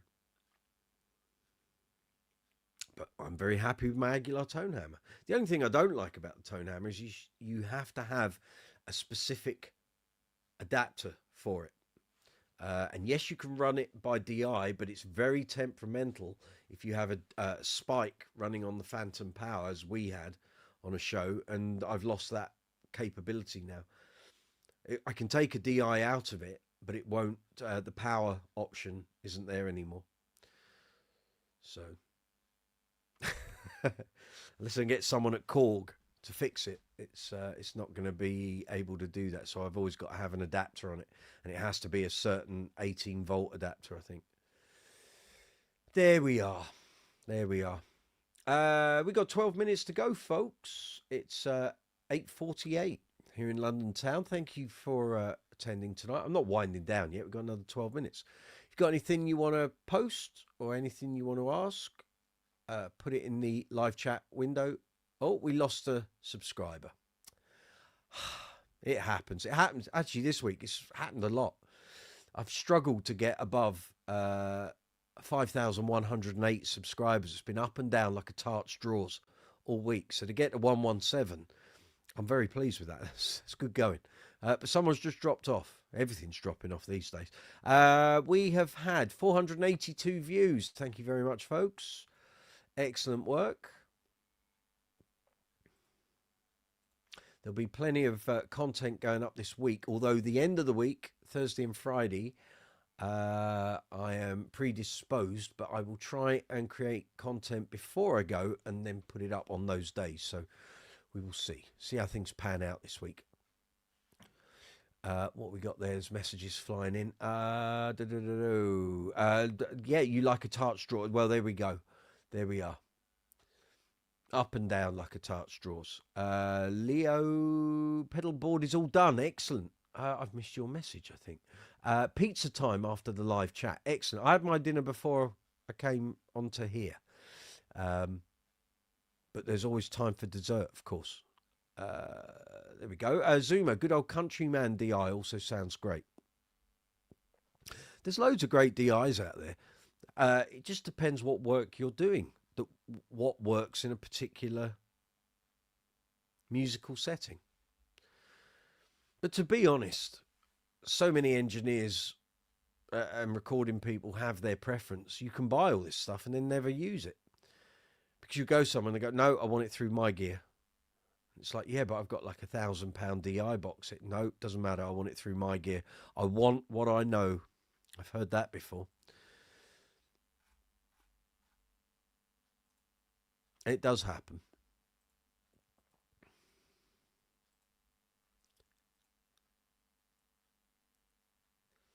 Very good. So like I say, I'll be putting up the timestamps. I may even do it tonight once we've finished. If I can speed through. And those timestamps are there, which will allow people watching this after the event to jump through the chat. If they so wish. Also helps Google to chop up the video into informative shorts that you will then come across when you search for topics on Google, and it will present those sections for watching, which is good. Mark, good to see you. Good day. How are you doing? Hope you're doing well. We've got another 9 minutes before we stop for the evening, but we're here every Sunday from 6 p.m. UK time.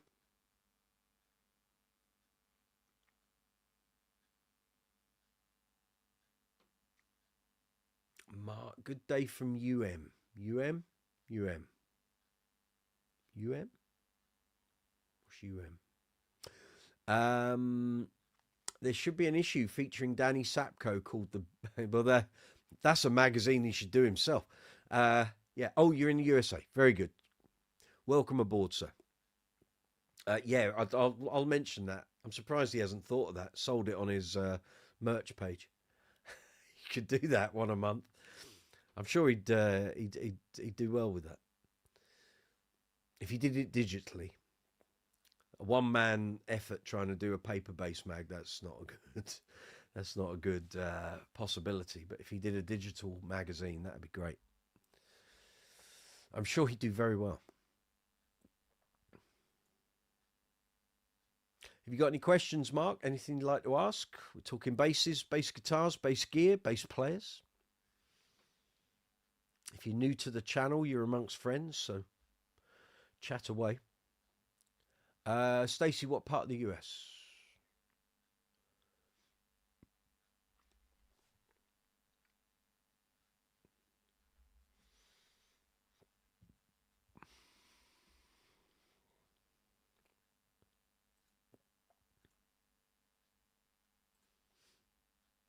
Don't forget, folks, check out Zumaz channel. Let's get the man monetized, shall we? Leo, you are among the best bass channel ever. I'll be paying you for comments like that soon. Mark, I'm new, just listening, liking what I hear. Well, thank you very much. We've been going 5.5 years. There's over 1,000 videos here on the channel. There's 151 live chats, reviews, demos, interviews, series, features, loads of shorts, loads of long form. Everything is organized into playlists. So if you find something you like and you want to see more of it, stay in that playlist. There's loads of it. If you go to the front page of the channel, scroll along, and you'll see there's a section that says playlists. Help yourself. I try and run a reasonably tidy ship, so every video gets put into playlists. And yeah, so if you want to see loads of videos about Billy Sheehan, there's about, oh God, there's tons of those. Lots of Mark King level 42. It's Queen stuff. If you're into gear, I try and create manufacturer playlists. And if you want to talk 5-string basses, there's a playlist for that. There's all sorts. Have a look around. Stacey, seeing who's freezing their butts off over here. You are. You have been all day. In the PNW here, it's rainy but not too cold. It's not bad here in the UK. It was a little cold today, but we've had a lot of rain over the past few days. And so it's sort of cold and wet in the air. But look, it's not minus sub-zero temperatures and snow yet, he says. And if we can get through February without any snow, I'll be very impressed. And then roll on the spring and summer. And if we can have a year like last year, I'll be very, very happy. Stacey, I'll take the rain over this snow. Don't you? You could stay home for a couple of days, wait for it to pass. Mark, you subscribe to the channel. Thank you very much. But this is my first live chat. Well, very welcome. We do this every Sunday. Sometimes I do live chats in the week. Those are impromptu. Generally, they tend to be on the workbench. So I'll have a bass or two and we're fixing things and restringing and all that sort of thing. But you're very welcome. If you've got any questions, you can either send them to the channel, find us on the socials. You can email me, brooksyspacecorner@gmail.com. Help yourself. It's all good.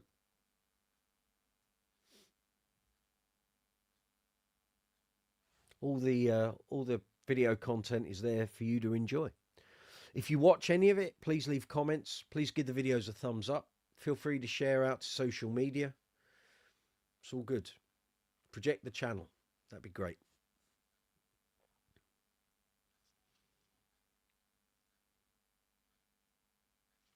It's my first time ever watching this channel. You have some catching up to do. Who are your favourite bass players? What bands do you like? I'll tell you if we've got any stuff directly attributable to them. If I can help. I realise I'm not standing by the mic, sorry.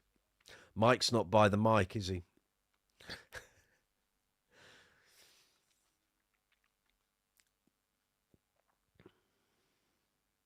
Welcome, new subscribers. Good to have you on board. When's the next workshop? I'm thinking I might do one this week, but because I'm out of the game on Thursday and Friday, it might have to be middle of the week, but that might not be feasible. We'll see. I had planned on doing them every Saturday since New Year. Just haven't had the time. There's always something else, like the accounts had to be done. Just there's always stuff. And then all the stuff for the mag, that's taken up a fair bit of time, but we'll get there. We'll get there. You can only do what you can do. I'm a one-man band, as you know. So it's very hard without a team. When you've got to do all this stuff yourself. So it's all right. We'll get there. We'll get there. Mark, I know the weather is bad then. No, we're okay here. But it was -2 in Florida, of all places. I know Stacey's in North Carolina. She sent me photos earlier of what the snow's like over there. Good luck with that. But I can't say that because we could end up with snow in March, April, or May. It has been known. So, but it's just warm here at the. Well, I say warm. It's seasonably warm. Normally we'd be like near 0, 1, 2, 3, 4. But it's all right. We're about 10 degrees, I think, at the moment. Something like that. It's all good. We just got a lot of rain, which makes getting the dogs out for the walks a challenge. But as you can hear, I don't know where he thinks he's going. Nowhere is the answer. Oh, it's 9 o'clock, isn't it? It's dentist stick time. Clean the old toothy pegs. Noisy chihuahua. Bless him. Right, we've got a couple of minutes, folks.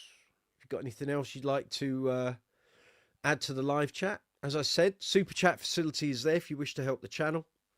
Hit the super chat button at the bottom of the live chat. Allows you to make a financial donation to the channel. We've got super thanks underneath the video window in the row of icons. You'll see a love heart with a dollar symbol. That's super thanks. That exists on every single video. Is that a Spectre on the cover? Yes, it is. Please give the video a thumbs up. Very, very important. Most important thing you can do. And it costs you nothing to do it. It pushes the video through the algorithm. Helps the channel. So please give the video a thumbs up. Merch links in description box. 30% off until midnight tonight, wherever you are in the world. And that's across all 170 odd items, 15 different designs. You want to help the channel out, buy some merch. Merch links are in the description box. There's a UK and Europe store and a US and worldwide store. If you don't know about the merch, go back through this live chat. I showed some examples earlier on. Yes, very lovely. Stacey, yeah, when it's sub-zero in Florida, you know something's afoot. Quite. So we've done that, we've done thumbs up. Affiliate links for Amazon and THOMANN in description box. I think I've told you everything. Right, I will see you folks hopefully next Sunday. I'll be here. You're more than welcome to join me, of course. Content going up through the week. If I do an impromptu live chat or a workshop one, just keep checking the community tab. I had this conversation with young Richard yesterday. He came on to ask me about the magazine. Am I part of the magazine? Yes. He said, oh, I didn't know. I said, well, you don't follow the community tab here on the channel? I said, you're subscribed. I post on the community tab. It's instant. It's not like the algorithms for Facebook and Instagram. If I post on the community tab, you get it the moment that post goes live. Oh, I don't look at the community tab. Need I say more? Watch the community tab, folks. It's where I post for anything to do with the channel, anything to do with bass. Andy Stratford, take it easy. Have a good week. We'll see you next time. As we wind this down, thank you very much, all new subscribers. Thank you very much, Michael Anthony and Stacey Ann, for the super chat contributions. Love you guys. Thank you to everyone for thumbs ups, hitting the subscribe button. Feel free to share the video out, social media, bass channels on Facebook, Instagram, whatever platform you use. It's all good stuff. I will try and get some of those demos up this week. There might even be another geek vlog. We'll see. So, next Sunday here, 6 o'clock UK time. Before I go, got to do this, haven't I? So let's just get rid of that for a second. So, as we wind down, if you want to, what are we going to promote this week? Gig vlogs. Let's do the gig vlogs. Right. On the vertical stream, it's going to be right there. There's going to be a graphic, which is the playlist for the gig vlogs. If you want to check out my gig adventures, that will be right there. On the horizontal stream, it's going right there. Okay? Where that finger's pointing, it's going to be an icon there, which will be the graphic for the playlist for the gig vlogs. So you want to check out my gig adventures, check it out there. On that note, I'm going off for some dessert. I don't know what I'm having, but I'll work it out in a minute. Zuma, good to see you. Speak to you later. Stacey, have the best week. We have the coolest little community. Yes, we do. Grateful to be part of it. Thank you very much, my dear. Zuma, congratulations on the mag. Congratulations. We're going to get your channel over that monetization line. Red wine incoming, Zuma. We'll get you some hours this week. There we go. Very good. On that note, folks, so vertical stream, it's going to be there. Horizontal stream, it's going to be there. Gig vlog playlist. Check it out. I'll see you next Sunday. Take it easy, folks. Have a good week.